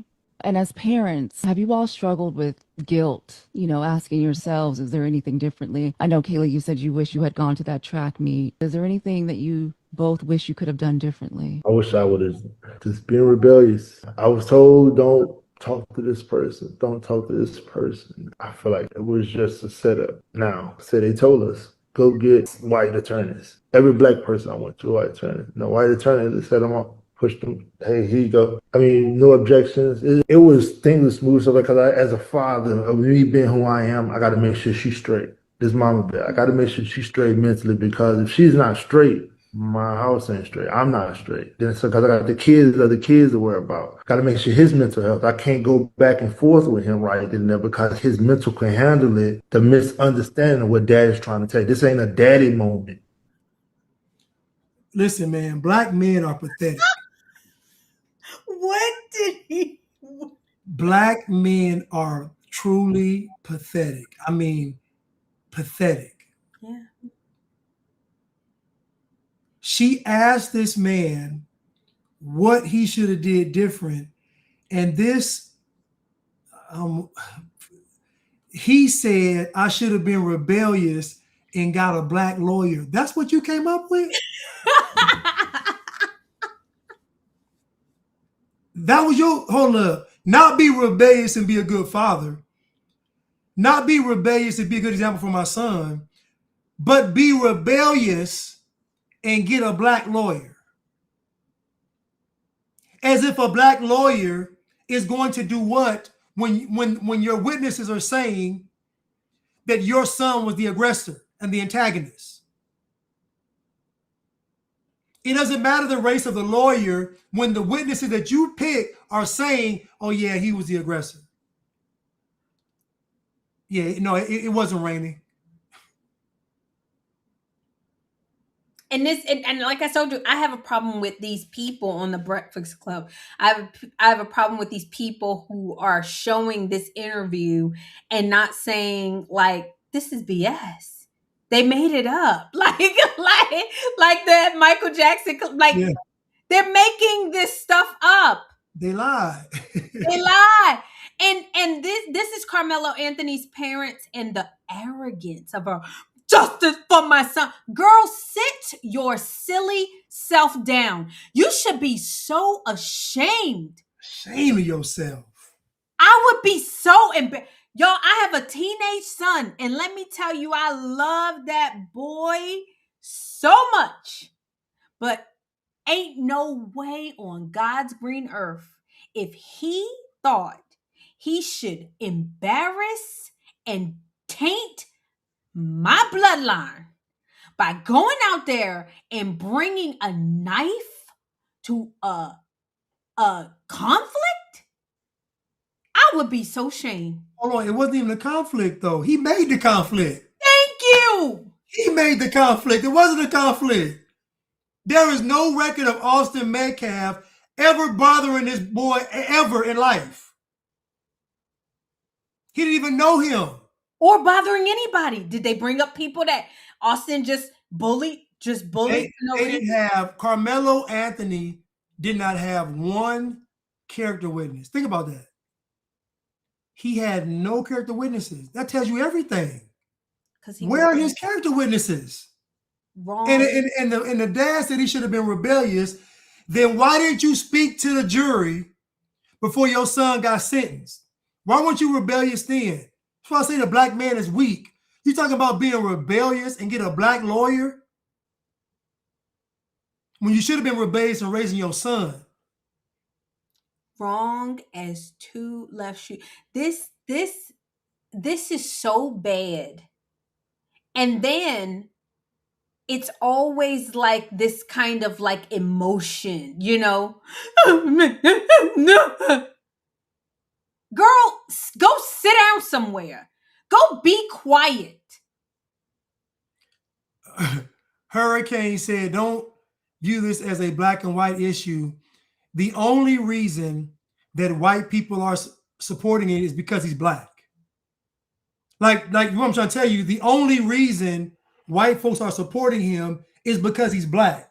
Had this been two black boys, they wouldn't be there. So they're only supporting him because he killed somebody white. It's all about race. It's all it is about race. It ain't about what's right. It ain't about facts. It ain't about truth. It's just about race. Hurricane OK1, I love you, but we need to have a conversation with white people, okay? Like Blanche said, black boys kill each other literally daily. Daily. I actually got a chance to witness one here in Baltimore.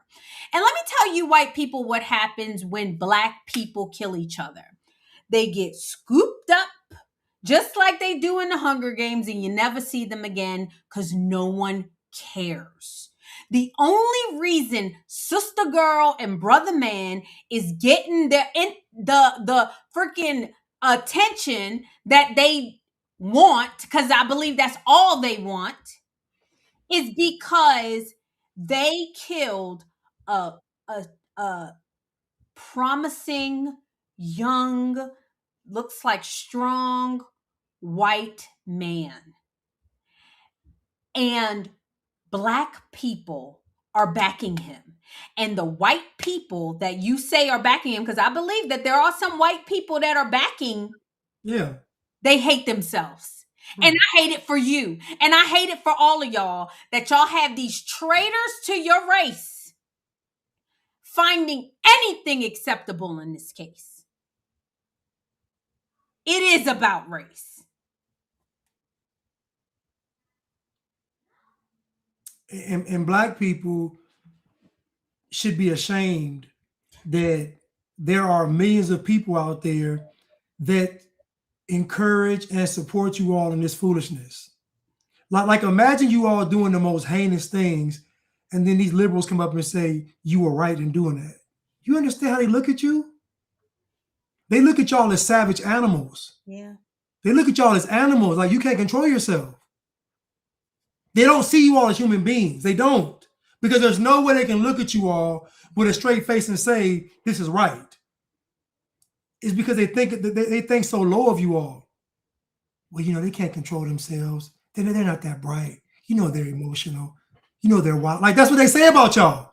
Soft bigotry of Low expectations. That's exactly what it is. They don't think high enough of you all to give you a standard of living. This boy stabbed somebody, Austin Metcalf, in the heart and killed him. And everybody is making this about Carmelo Anthony and how he feels. This is insane. It's about his mama. It's about his daddy. It's about him. It's about black. It's about everything except this boy who is a child. Y'all love to say that black kids are children when they 17, but this white kid is 17. All of a sudden now he's this big, overgrown, grown man. No, it's wrong. This man got a father, a brother, a mother, people that love him. This is crazy. And I seen people saying, or Charleston White, saying that. Him next. Oh, go ahead. Go ahead. No, saying, the boys were they hurt their dad, or they were arguing with their dad. And I'm like, what teenager doesn't argue with what teenager is not defiant with their dad and their mom? Like y'all, are we doing this? Are we doing this? Are we allowing this? This man killed somebody, and the other one child killed somebody. The other child argued with his dad. Y'all are trying to compare, like y'all are like, dude. It's Satan. It's Satan. It's Satan. It's Satan. That's what it is. Like black people, it's Satan. This is what I mean by being black. You have to support the devil. You have to. You have to. You mean to tell me you're going to get ostracized and canceled because you said this is, think about that. You can't even say this is wrong. This man killed somebody. What are we? But you know what? It just shows that black folks really don't value life like that. Like they don't. They don't care about life. As opposed to, unless it's a life taken by the cops, police. White cop. And it's so sad. I saw this guy. So when this case first come out, there was this guy, and I wish I could find his clip, but he was talking about, he doesn't even look like he's an influencer, but his video went viral. I actually shared it because he was like, are y'all kidding me? Like, are y'all defending this? Like, this black guy, and he just like went with his instinct, and he was like, I can't imagine dropping my son off and him getting stabbed. Like, I can't even fathom that. And then I saw a response video because he was like, y'all are calling me coon. I'm not a coon. Like, he was so affected by what the blacks were calling him. That's why you have to unblack. You have to, then you're not affected. Like call us Uncle Thomas, Uncle Coon, Coonisha. Oh boy, call me everything except wrong. Call me everything except wrong. Like Larry Elder says. Go ahead. You can play the clip. So. Somebody said with a fingernail clipper sized knife. Boy, y'all can't listen. Boy, y'all, when I say that you all listen, the Bible says that Satan is the father of lies. And I tell you that y'all lie so unconsciously, y'all just lie. A fingernail file, fingernail clipper sized knife. Why does the size of the knife matter, Blanche? Why does the size of the knife matter? And do y'all really believe that you can puncture the heart with a fingernail clipper? Yeah, right. Hold on, man. Listen. They just, God, white people, like Blanche always say, white people, y'all days are numbered. I mean, if y'all accept this, I don't know what to tell y'all.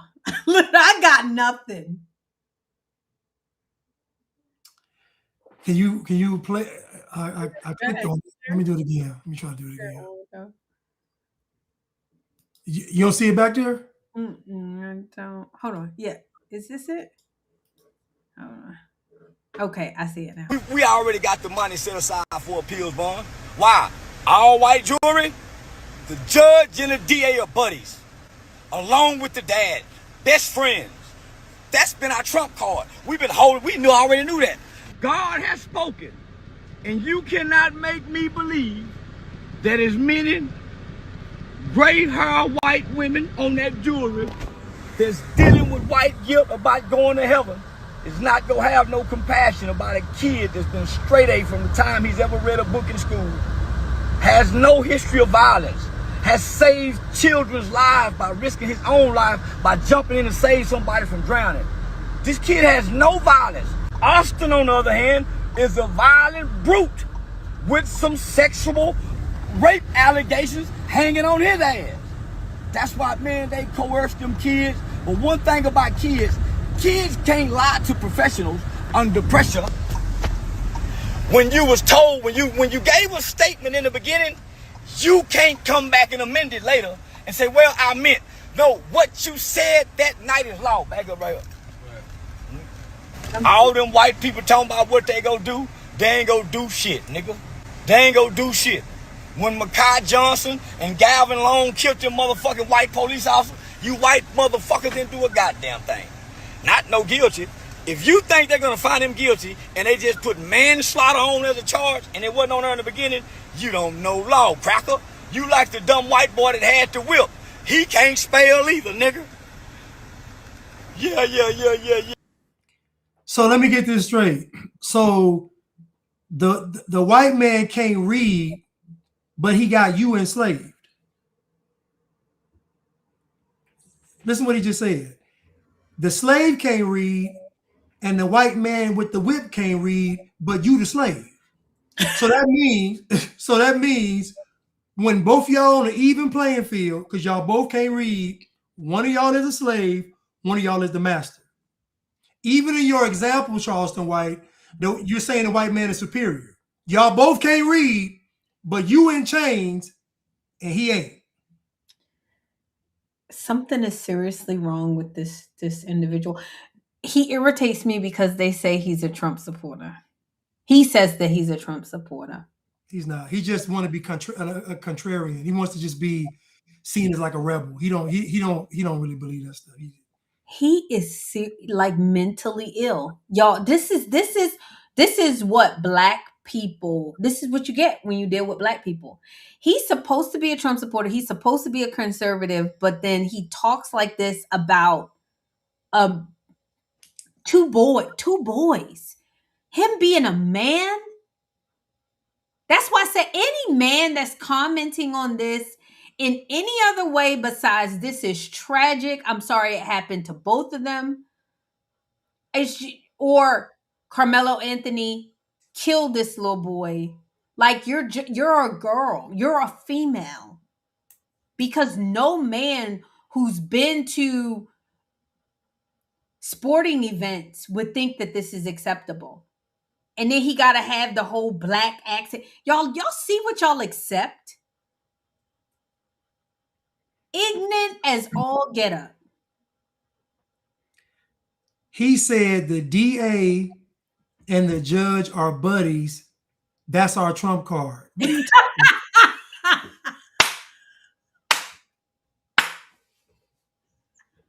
We already got you on appeal. You know they know everything and they know nothing. Blanche, you said black people said. My father said, this is my dad's quote, I never met a nigga that didn't know everything.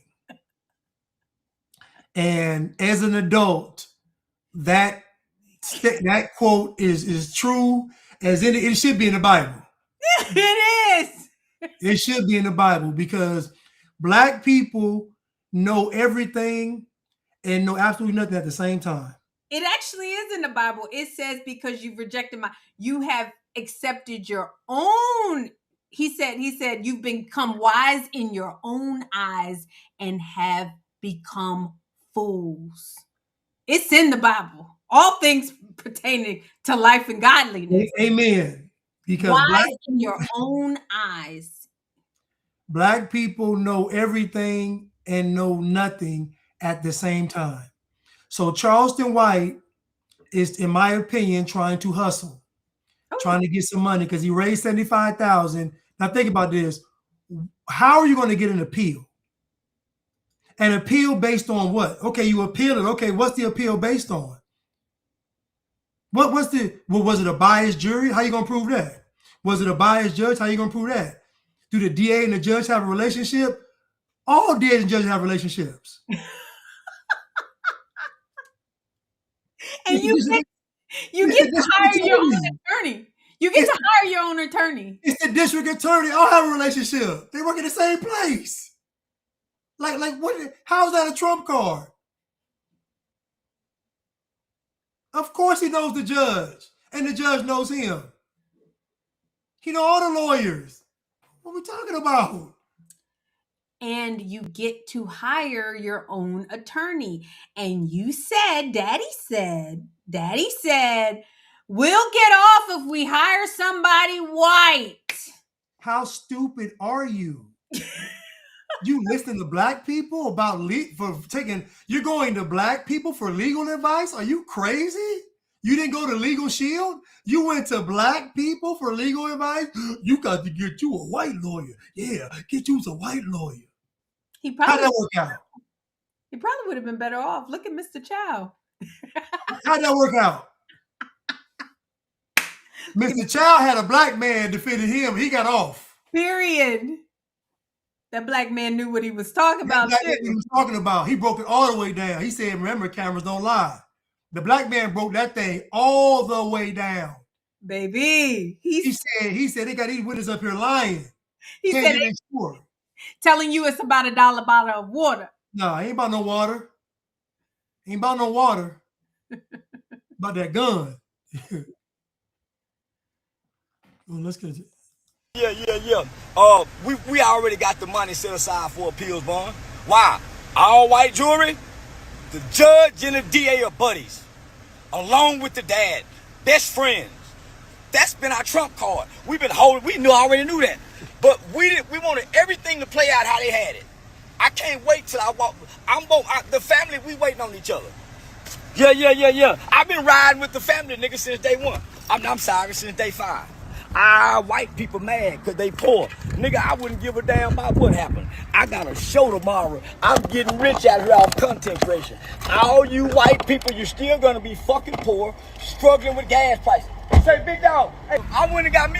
I thought America was racist.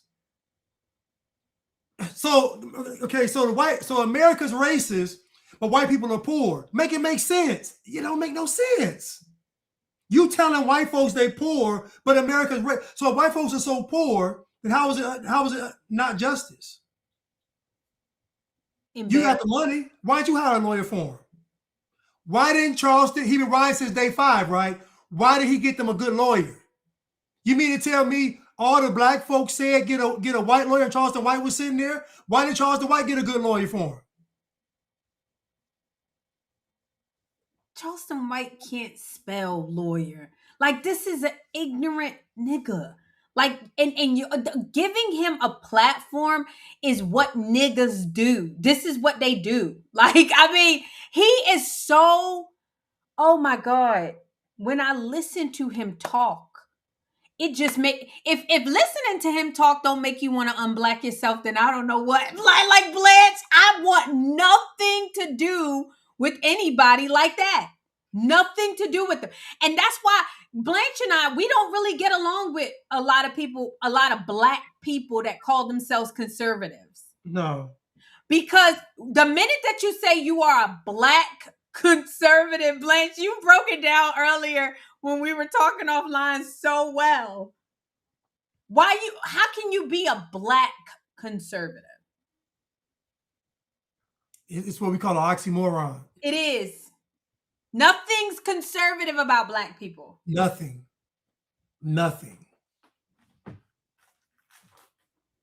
Black people are naturally conservative. No, they are not. Nah, we say that all the time.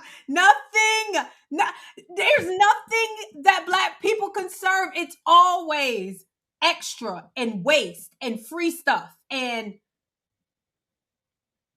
there's a movie that came out in 1933, if I'm not mistaken, and it was called Green Pastures. It was an all-Black film back in 1933. Now, you know, they said back then y'all couldn't do nothing. You couldn't go nowhere, couldn't use a bathroom, but they had an all-Black movie. And the movie was called Green Pasture. And guess what? They made God Black. In the movie, they made Jesus Black, Moses Black. Everybody in the movie was Black, but it was so racist back then. Anyway, God came down for about 5 minutes. And guess what he was around? Black folks. He observed Black folks robbing, stealing, lying, gambling, shooting, fornicating, everything. He said, you know what he said? Not in the 1930s. In the 1933 movie, God came down from heaven and walked around and looked, and Black folks was robbing, stealing, sexing, drugs, everything. You know what he said? I'm going to destroy the earth. He said, I'm going to flood it. So in the movie, God decided to flood the earth because of it. But Blanche, I was told that when they created the society and Black folks was marrying each other and there was Black Wall Street and all this stuff. Black people were perfect before the white man came and gave them welfare. That's what I heard. Well, I don't know about none of that. I know when God came down, he looked at Black people and he said, it was 5 minutes. And when I say they had Black folks being Black, that's all it was showing with Black folks in their raw element. And he said, you know what? He said, Michael, Michael the angel, archangel, he said, you know what? I'm going to destroy this. I got to get rid of this. I got to start over. All I'm saying is, y'all, the Black history, like Blanche calls it, it's the Blatrix. Because they always act like Black people were kings and queens before the white people came. Black people were getting married and living a godly life before. He had the Great Society. Lyndon B. Johnson came and messed up. They came and messed up everything. Lyndon B. Johnson. Yeah. Was it who? Lyndon B. Johnson. Lyndon B. Yeah, he came. Remember, he came and told the Black women to put the daddy out the home. So, Black people had the daddies in the home. Everything is white people's fault, according to Black history. Everything. Do you remember Black Wall Street happened? Even though y'all cannot even build basically a strip mall. Half of y'all can't even build it. All Black Wall Street was a couple of businesses and some houses. Y'all got to stop this Black Wall Street stuff. Y'all got to stop, man. Can we stop? Y'all got to stop, man. Y'all like Black Wall Street, but it wasn't Noah's Ark. It was a couple of businesses. It wasn't no pyramid. There's a couple of businesses movie theaters. It wasn't. Come on, y'all. It was just a regular neighborhood you see today. The jig is up. The jig is up. And that's what she was saying is black people, they exaggerate. Black Wall Street. They compare this small town of affluent black people to Wall Street, Blanche. Black Wall Street. So y'all lying. Y'all lying. It you made it up. You made it up. If you have to put black in front of it, it's already bad. You can't tell me one thing that you put black in front of and it's good. If you go to the black neighborhood, it's bad. You go to the black school, it's bad. You go to the black restaurant, it's bad. They live in a black house, it's bad. He got on black Air Force Ones, bad. There ain't nothing you put it, when you put black in front, black Republican, silly. Silly. Black conservative don't exist. Nope. Anything they put black in front of, it's already diminished. It's absolutely foolishness. It's foolishness. Facts. And Blanche, you said something earlier, and you were like, you never hear them say black Democrat. They never. You know why? Because when you're black, you're supposed to be a Democrat. It's understood. You got to say black Republican because you ain't supposed to be a Republican. You got to say black conservative because you're not supposed to be a conservative. This is what I mean by to be black is to be controlled. They already got you boxed in. You can't be conservative. You can't be Republican. You can only be liberal and Democrat. And then when you go to church, you got to go to what? Black church. You can't go to church because when white folks church is just church. Everybody else church is just church. You ain't never heard nobody say the Mexican church, the Hispanic church, the Asian church. It's just church. But when it comes to y'all, it's black church. You know why? It's oxymoron. I mean, it's not church. Matter of fact, when you see black, just swap it out with not. So you see black church, not church. Black school, not school. Just swap out black with not. Whatever you put black in, it's not. Like she said, the black is the absence of light. It's so true. Think about HBCU. Black college and university. Not college, not university.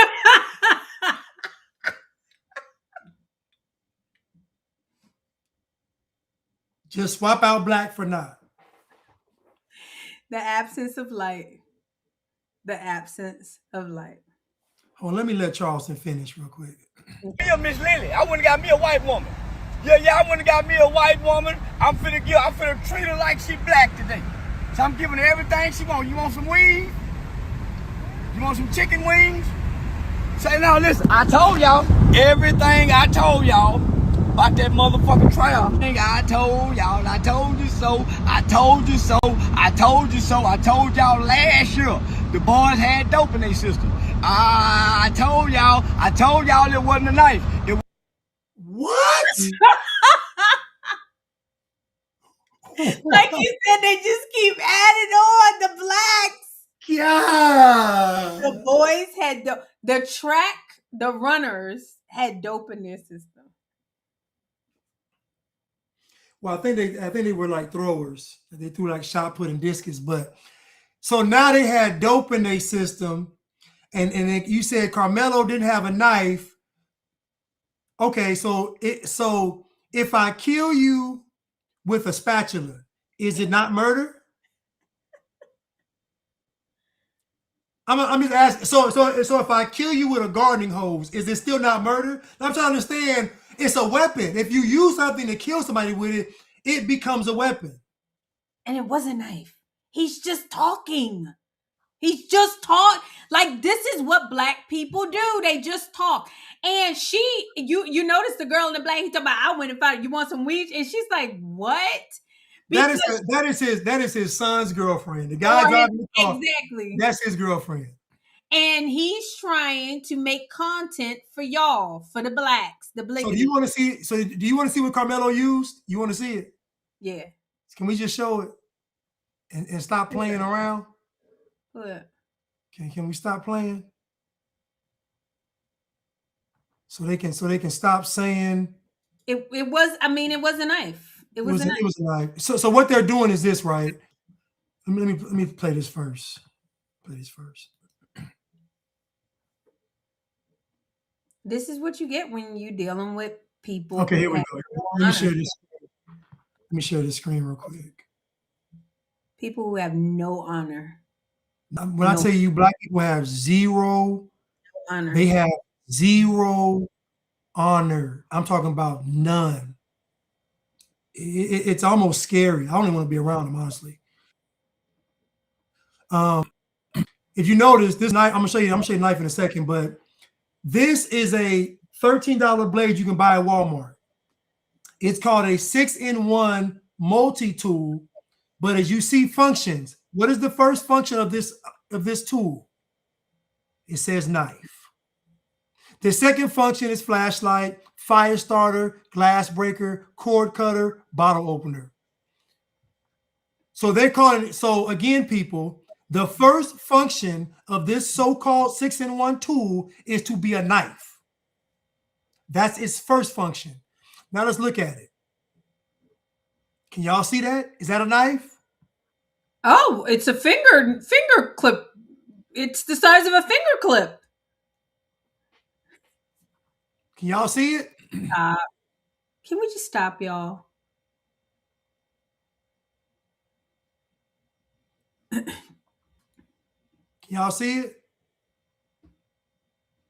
So when they're telling you that it's a multi-tool, they're lying. It's a knife. It's a knife with added features.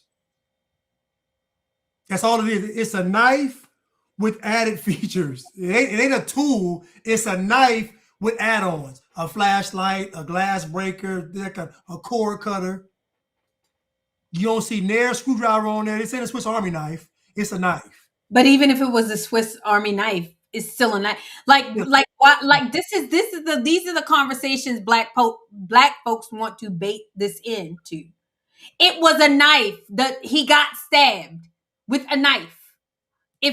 If something is a hammer, I don't say, oh, it was a tool. like it's everybody knows a knife is a tool, but it's still a knife, like you said. But they're just so dishonest. They dishonest, man. And again, it's tragic because you all claim that white people are racist. I hear this every day. I have yet to hear a white person say that when one of y'all die, that somebody else should die. Show me the video. Because y'all saying this all online, all in public. Y'all saying this with no care in the world. Show me the videos of white people saying other folks deserve to die as well. I didn't hear not one white person say George Floyd deserved to die. White folks said he was overdosing, which he did overdose. They say he deserved to die, though. Y'all are saying this boy deserved to die. Show me the videos of white people saying that you all deserve to die. Show it to me. Show me a white person in front of a camera saying y'all deserve to die. Show me. You won't see it. You won't see it. And honestly, I don't know what this is going to, but it's going to wait. I'm hoping that white people wake up. I'm hoping they wake up. I'm gonna show you a video, let you know how serious this is. I want to show you how serious this is. And I got some more videos, but I just want to just show this one real quick. Someone said try getting on the airplane with that. You're not gonna get on the airplane with that. Get okay. In January 6th, right? The BLM, the guy that was the head of the BLM Utah chapter, he had a little small knife like that on him at the Capitol. He was there being a spy. He had a little bitty knife on there. Matter of fact, I got the knife. It's in my car, man. I got it. But anyway, I went and bought that same knife just to see how big it was in person. That knife, when the blade's extended, it's about this big. He got 7 years. Just for having it. He didn't even put it out. They searched him and found it on him. He got 7 years for that. This boy stabbed somebody in the chest with a knife, and y'all want him to get off. He killed somebody with a knife. You want him to get off. This dude, they found it on his person on government property, 7 years. And no one cares. Nobody cares. The amount of stabbings that happen to Black boys every single day. In prison. They shank every day in prison. In prison, they shanking every day. Y'all don't care. Black folks don't care about no shank. Someone said they are waking up, and I'm seeing the comments of what white people are saying. I'm hoping, Pamela Callahan, I'm hoping y'all, I mean, it's going to, why would you do that to your children? I don't know.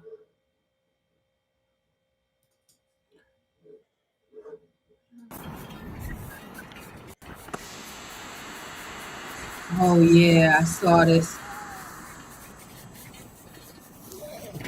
Hey, wasn't you on jury selection? No, he wasn't. Man. No, he wasn't. Seriously. No, he wasn't. He wasn't. He was on jury selection. No, he's a vet, dude. He's a vet. He's a vet. He ain't been on jury selection. I ain't worried about that. Fuck you. You gonna die. Quit, dude. You on jury? Wasn't you on jury? No, he wasn't. He wasn't. You on jury selection? He wasn't. You was on jury selection? No, he wasn't. Oh. No, he wasn't. Not for Anthony, not for Karmelo Anthony. Oh. All right, my beat. I thought you was on jurisdiction for Car. My beat. Apologize to him. Man, what? The fuck?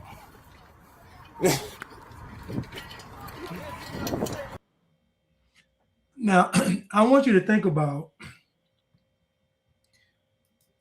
that guy, that black guy, telling you that America's racist. He just punched a white man in the face. The white man had a knife. He punched this white man in the face. The white man had a knife. He didn't stab him.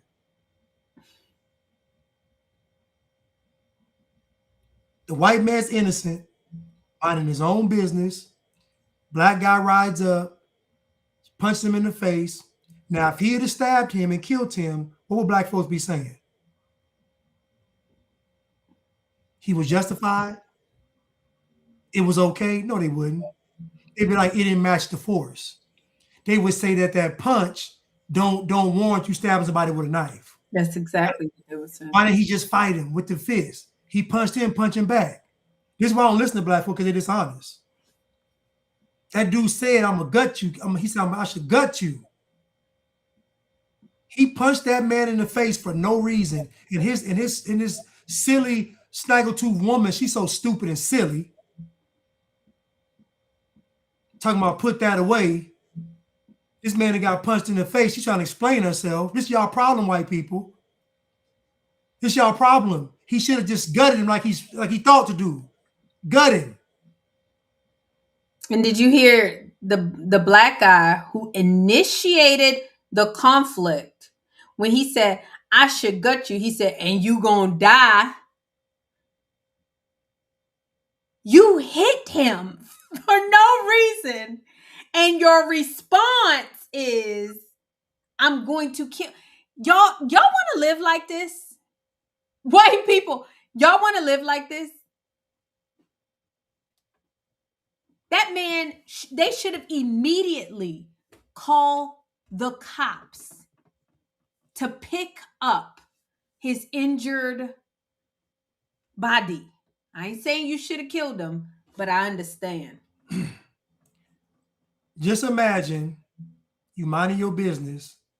Somebody rise up with a camera phone filming, and they punch you in the face for some likes and views. And then when you respond and say, I should cut you, they say they're going to kill you. But y'all are trying to convince me this is what white people do. Show me the videos. Show me the videos of white people terrorizing y'all. Show them to me. We done had about 15 years of social media. At least 15 years. More than that. More than 15. Probably almost 20 years of social media we didn't have. All I see is videos of you all antagonizing white people. And what y'all call antagonizing is white folk telling y'all in the wrong. Y'all doing something wrong. You want them to mind their business though. But if he would have stabbed that man, the first thing y'all would have said was, why did he pull out a knife? Yep. Yep. You stop sharing that. Yeah, and it's so unacceptable because Blanche, like I look at these people and like you said, they're doing it in our faces.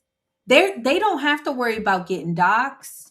They don't have to worry about people jumping, nothing, because Black people find this type of behavior entertaining. They think it's funny. They think whatever. But then when we speak against it, y'all have a problem. Y'all got a problem with us. I got Black folks having the audacity to tell me that they can't talk, they can't voice their opinions about Trump and America. I'm like, in what country? What y'all can say what y'all want to say. Nope. I got Black folks telling me that they can't speak anymore. I said, in what world? People talk crazy all the time about America and Trump. What are y'all talking about? They lie. All the time. What can't y'all say? They've been saying. They call the man every name in the book. Y'all not getting in trouble for talking about the president. You're crazy. In what world? It's so sad, Blanche. It just if you are still Black, I'm hoping that as you're watching this show, you find it in your heart to unblack, because this is the results of it. You have to accept things like this. You have to think things like this are funny. You have to think that it's entertaining.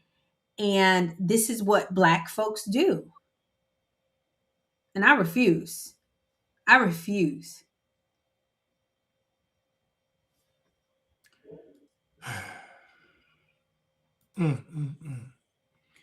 Punch that man in the face. That man was pissed too. He wasn't mad enough. He wasn't. White folks, y'all are not mad enough. Y'all are not mad enough. He ain't mad enough. Think about having to move out to the suburbs and drive 2 hours to go to work so you don't have to go on a train that you pay for because you're a tax. Like, you know what I'm saying? You're getting a train that you pay for. You have to get in the car. You have to move all the way out. Then they call you racist for moving all the way out. If you decide that you want to live in the city, they say that you're gentrifying the city. Like, white people, when is it going to be enough? Right. When is enough going to be enough? It's too much. And Black people, I am telling y'all, this ain't what you want. This ain't the kind of world you want to live in, because we keep telling you guys, the only people that feel sorry for you, the only people that look out for you is white people. And white people have a birth rate of 1.6. That means that if they don't get it together, they going extinct, and you're going to be left here with the Mr. Childs of the world or the Ramaswamis. Adam said the real estate market is based purely on ways to avoid the ghettos. No, the real estate market is based on ways to avoid Black people. It ain't the ghettos. Folks don't, it's Black people. Yep. That's what they're trying to avoid. We can say what it is. It's Black people. Yeah. The proximity to Black people is what the market is. The closer you get to them, the cheaper it is. It's just it is what it is. Yeah. Like, even like Carmelo Anthony's case, going back to that, like, he apparently was like an affluent Black. Yeah. He wasn't no street. Doesn't matter if they're affluent or not. They Black. They Black. Y'all better. I got a couple more. Hold on. I got a couple more. Just real quick. These gonna be good though. These gonna be good. We say the best for last. Well, I actually got Good. No, we good. We having a good time. this one. And I want you to begin to think about this America and the white people problem that we have. The white people problem. I'm going to make a statement. We know that Martin Luther King, the beginning of his work was all about integration. We do know that later on that did change. Integration has had great benefits. I think now, unless you must stay in America, unless you are supposed to be in the USA. Otherwise, if you're Black, integration has had great benefits. I'm telling you, and I'm saying this as a collective, let's drain this place of its benefits and make our mass exodus and go home and build. I repeat, integration has had great benefits, Black people. For some of us. Let's drain this place of its benefits and make our mass exodus and go home and build. You know what's funny about this is that they're not building in Africa now. No. What makes you think do y'all know the Black folks go there getting their money took and getting scammed? That's what I'm just saying, y'all. You think they want you there? Let's go home to Africa. You think you could do there's a reason why the Somalians don't go next door and steal billions of dollars, right? In Ethiopia. They come over to America. Black people are really delusional. Larry Reed, oh God, he's accepted in the Black community. Of course. Oh, he be on the Hershey Highway like Blanche be gone. When you on the Hershey Highway like Barack Hussein Obama, this is what you get with black men. But go back to Africa and build. You got a sodomite. You got a sodomite talking about go to Africa where they will cut your head off for being a sodomite. Like he gonna fight. Do y'all understand? They're not building in Africa now. Other countries come to Africa and build. The Africans ain't building. So you believe that you're going to get millions of Black folks to go to Africa and downgrade their lifestyle because they're tired of white people? It's not going to happen. Let me tell you, somebody who's very close to me just recently went to Africa and they said they'll never go back. They're never going back. They said it's dirty. Did you feel like that, Blanche, when you went? They said it's dirty. Like it's dirt and dusty and it's not a clean place. I had a friend of mine. She said, I'm glad I was a slave. Yeah. And when I went over there, I said, yeah, I get it. First of all, she was crazy. But when you go over there, listen, they have romanticized Africa to perpetuate these slave ships and these plantations. Oh, listen, I'm telling y'all this right now. When you go to Africa, they're going to tell you that you're not African. Okay. They can look at the way you look, the way you talk, the way you act, the way you dress, the way you smell. They know you're not African. They're not going to call. And if they call you brother or sister, that means they want some money. Exactly. So when they're nice to you all, they want something. They don't see you all as long lost kin. They don't see you all as the other part of the diaspora. They don't see none of that stuff. They want your money. And once they get your money and you broke, they want you gone. They want you out of there. So this dude talking about go to Africa and build with who? What leader? Who you gonna build with? What city permits? What ordinances? What local government? Who you gonna build with? What are you gonna do? What country? Like Africa gonna let y'all blacks come in there and just start building. No, that's reserved for the Asians. They want the Asians and they want the whites to come over there and build. They definitely don't want y'all to come over there. What? They come over there and build nothing. Black folks getting scammed left and right in Africa. One lady sent her retirement money over there to have something built. She told me there was a pile of rocks. I said, good. That's what you get. That's happening. That's what you get. Y'all so slow. We tired of white folks. White folks ain't never scammed y'all. The funny thing is, white folks ain't did y'all like that ever. They've never took y'all money and gave you a pile of rocks. It's never happened. Nope. When y'all invest with white people, you saw money in your bank account, your stocks, your CDs, your retirement. When you invest with white folks, you saw a return. But boy, when you invest in Africans, you don't see nothing. You get return. That's it. And it's so true. And it's sad that he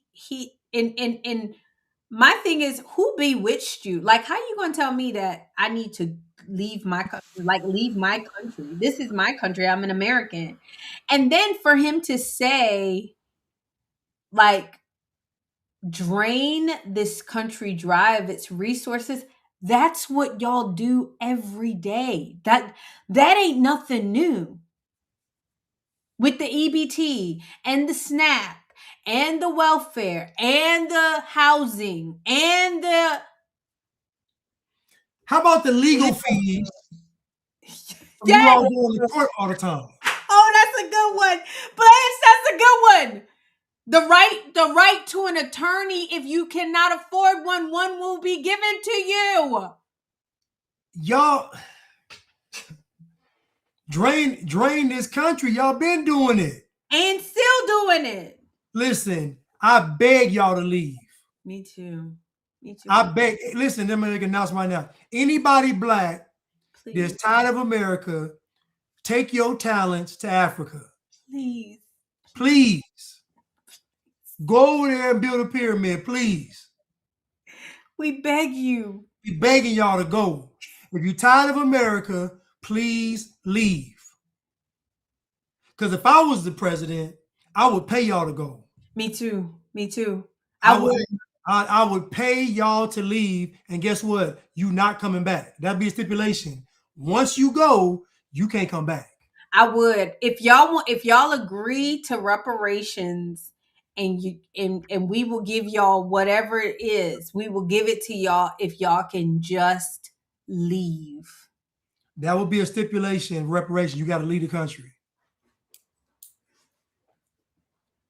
Drain this country dry of its resources. The nerve. He said we have a white people problem. Look how they talk. Fool it. We got a white people problem. Do you know they always love doing this during Black History Month? Take away everything that Black people invented.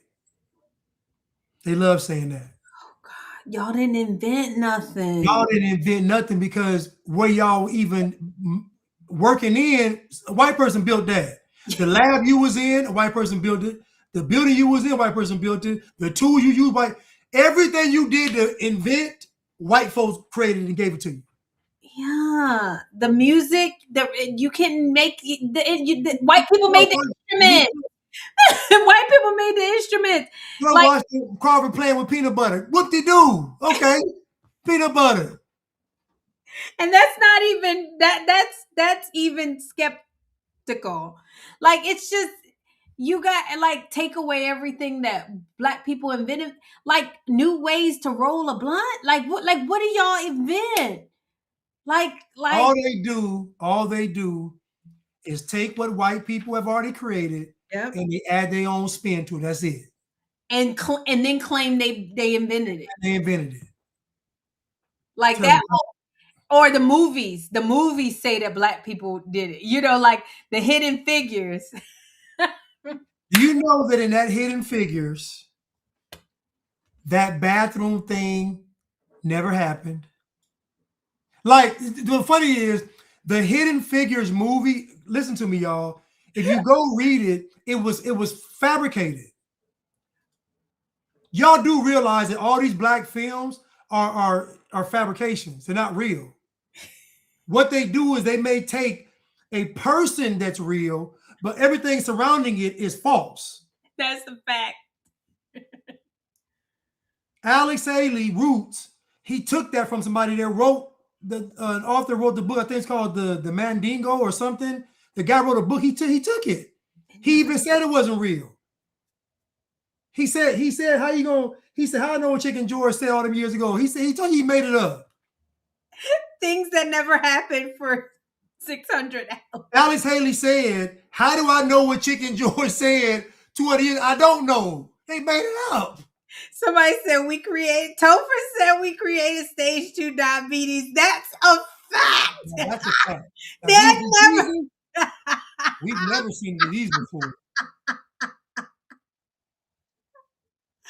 No, that's true. Somebody said novel bacterial resistant STDs. Y'all so wrong.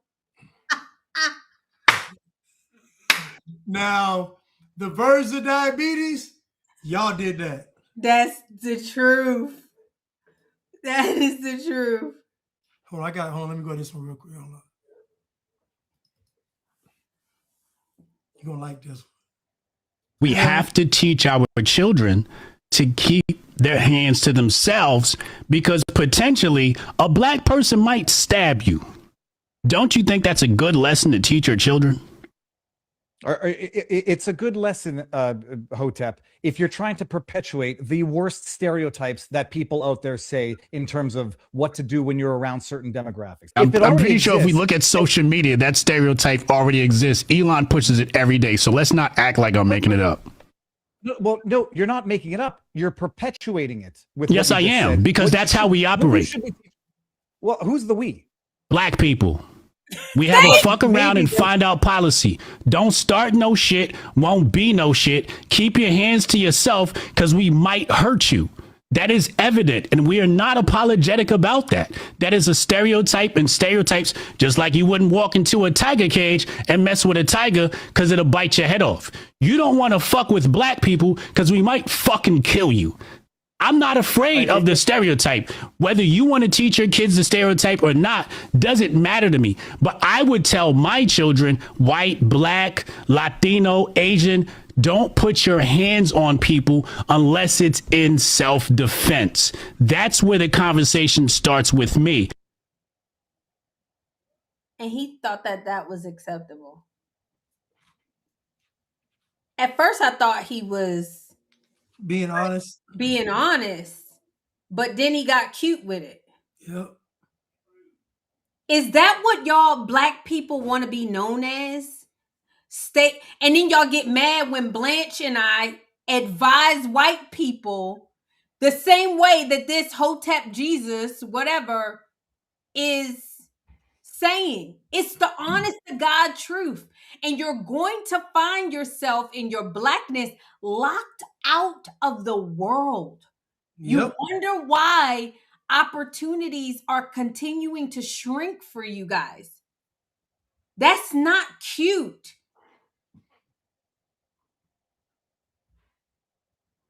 That's disgraceful. White people? You mentioned something. You said opportunities are going to shrink. And that's exactly what's going to happen because you all have had it gravy for about almost 80 years. They've been giving y'all everything, jobs, grants, social services. I mean, they're giving y'all notoriety, publicity, fame. They've been giving y'all everything. Contracts. They've been giving y'all everything for about almost 80 years. You had your pick of everything. That's going to stop pretty soon. Yeah. It's going to stop. It's going to stop. And so Hotep Jesus said that don't put your hands on black people. What he's leaving out is you don't have to put your hands on them and they'll still do something to you. Fact. You have to avoid them completely. Avoid them. We just saw a white guy on the ground minding his own business. A black guy rode up on a bike and punched him in the face. So we have videos of black people walking in public, punching random white people in the face. So you don't have to actually touch them. We've seen plenty of shootings, even in the Julio shooting. There was a woman in the hotel, got shot. The lady in the car got shot. The guys in the car got shot. So they went after Julio, but wound up shooting 4 more people. So you can be minding your own business and black people will still be a threat to your life. So again, avoid them at all costs. You should do. Don't be around them at all. Yeah. Yeah. And it's a shame. It's a shame because I see white people really trying. Mind you, these people, especially like they don't add anything to your life. I see white people say, "Oh, I love hip hop." Like, do you like your life? Do you like your kids? Do you like your and everybody knows it. Everybody knows it. Even black people know it. That in order to ensure your safety, minimize the amount of these people you have around you. If you want to ensure that you get a good education, minimize the amount of these people that go to that school. And everybody knows it and they're not allowed to say it because y'all get ignorant and you get violent. And I don't care if you're Republican, I don't care if you're Democrat, I don't care if you're conservative, I don't care if you're liberal. Black people have problems. That's why you need to unblack. That's why you need to unblack. Right. They have problems. And they have problems they're not willing to fix. So that's what I'm trying to say. Like, black people don't plan on fixing these problems. Black folks been meeting for about 80 years about what's wrong with the black community, and nothing got solved yet. It's getting worse. Black folks then had initiatives, they done met, programs, all this stuff, and it never works because they don't plan on changing nothing. Nope. They need community centers like a hole in the head. Give them a Popeye's chicken. Nope, no community centers. It's for y'all to fight and carry on. No. These people, I mean, like, and it don't matter what you give them. It's almost like the more you give them, the worse they get, Blanche. It's almost like y'all get worse.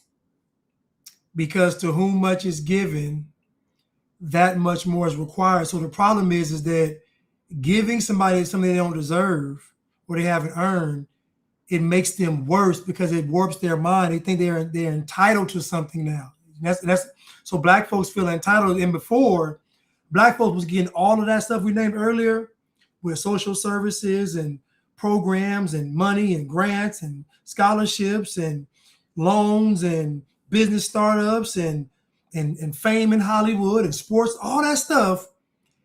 And white folks were being quiet. Yeah. Y'all had all of that, and white folks was like this, not even saying nothing to y'all when y'all was cutting up. Now, white folks are saying we tired, and y'all are crashing out. Good for them. I love it. You can't handle a white person saying that y'all, like, think about it. You ain't seen white, they saying that y'all are wrong, and y'all are crashing out. They ain't calling y'all the N-word. They ain't calling y'all no slur. They saying y'all wrong, and y'all crashing. Boy, listen. Y'all done had it too good. I just when I tell you I'm embarrassed, I'm ashamed for what is today's black folks. And we say it because y'all love y'all. We love y'all, and we love y'all too much to lie to y'all. This is a problem. This whole situation, these young kids are throwing away their lives because of Blackness and Black culture. Hold on, I got another one. Okay. Yeah, these last ones. Crazy. Nah, you good. You good. Let me read this super chat real quick while you do get it. Vintage Good Willie, you said, I wonder if it was chicken grease the McDonald's employee threw. Oh my God. That's what the Black folks love. I'm doing better. I'm doing better too, Blanche. You'd be so proud of me. I'm really trying. Haven't had no fried chicken, no flats, no all flats, nothing. Cruise Missile 419, thank you so much for the 2 super chats. We really appreciate when you guys bless us with that. Thank you so much. All right, you sharing? Tupac was fighting with his brother, got punched in the jaw and dropped his 380. In the middle of the fight, he told his homeboy to pick it up. When he did, the 380 went off, striking a nearby 6-year-old girl. A nearby 6-year-old. That's Tupac. That's Black culture. I ain't even heard that story. That's crazy. I'm gonna look that up. That's crazy. I ain't even heard that story. I believe it. That's Black culture. Matter of fact, he didn't even have to say Tupac. He could have just said a man, and you would have known it was a Black person. Right. You would have known it was a Black person. Let me see. Man, free Karmelo, man. He didn't do nothing. If we had segregation still, none of this would have happened. He wouldn't have had no interactions with any white boy because we would have been in an all-black school. The all-white jury that put him up wouldn't have been a thing. We need an all-black jury. But when I say bring back segregation, it's a problem. I love her. She's so cute. I love her. Yeah. So basically her point is, y'all are complaining about America being so racist and white folks are white people problem. So go back to segregation then. Separate yourself. They are segregated. The white folks constantly trying to get away from y'all. They leave to get away from y'all. And y'all call it white flight. Exactly. They can't leave in peace. Y'all call it white flight. Ain't no black folks in the ain't no white folks in the projects. It's all Negroes. Blanche, let me tell you, when I was growing up, I didn't even know any white folks. Like, seriously, it was flat out segregation where I'm from. I grew up in New York in the 80s. We couldn't blame it on white folks because it was none. It is segregation, and y'all still complaining. Y'all still want to be around white folks. The irony of it is, though, is that even King said in one of his speeches, he said, since we started this, he said segregation is actually worse. Yes. He says actually more, since we desegregated, actually more segregation. I said, yeah, because you can't force folks to live around each other. No. Nope. What happens is white folks say we out. They say once we started forcing integration, white folks said we out. And guess what? The black folks kept following them. I'm like, listen. White folks said, it's okay, y'all. I'll leave. I got it. Then y'all try to demonize them. White flight. They took the resources from the community. I thought y'all had the resources. Y'all the kings and the queens. Boy, listen, let's think about white person. You got white flight and gentrification. How can they be doing both? How can you condemn them for leaving and coming back? Like, which one they can't be doing both. Hold on, you gotta see. Do you remember that thing was like racist no matter what diagram? Like, hold on, shoot. It says, oh my God, I sent it to someone. I'm gonna find it. And it's like a diagram. And it says basically no matter what white people do, it's gonna be racist. All right, let me see. I sent it to somebody and it was like I can find it. Shoot. You got it? I'm gonna look. Hold on, let me see. I sent it to somebody. Hold on. And I laughed so hard because it is so true. Racist, no matter what white folks do, they gonna be called racist, no matter what. Hold on. Let me see. No matter what they do. It was a diagram? Yes, it's a diagram and it shows like, hold on. Hold on, let me see. Let me see if I can find it.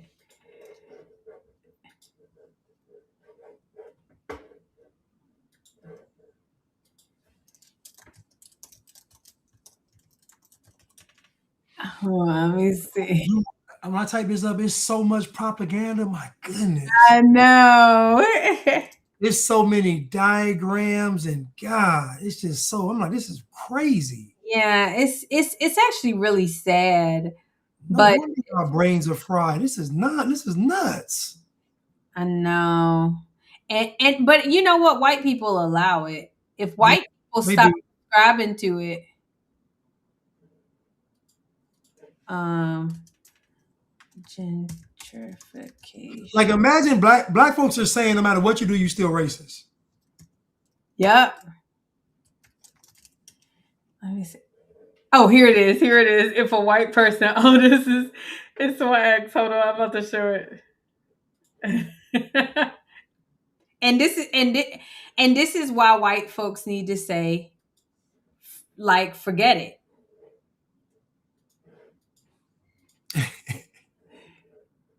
Let me make it big. If a white person moves out, white flight, moves in, gentrification. Wow. Color. Sees color, racism. Doesn't see color, ignore racism. Doesn't partake in culture, non-inclusive, racism. Engages in culture appropriation. This is where y'all at. Dude, can you send this to me? This is amazing. This is where y'all are at, white folks. This is amazing. This is where y'all at. And if y'all continue, then I'm gonna get this blown up. I'm gonna go to FedEx and Kinko's. And I'm gonna get this blown up. Because I mean, it don't matter what you do. They're obsessed. That was awesome. They are obsessed. So, anywho, you guys, thank you so much for watching. We appreciate it. We had quite a few people on today. Y'all continue to follow our channel on Unblacked.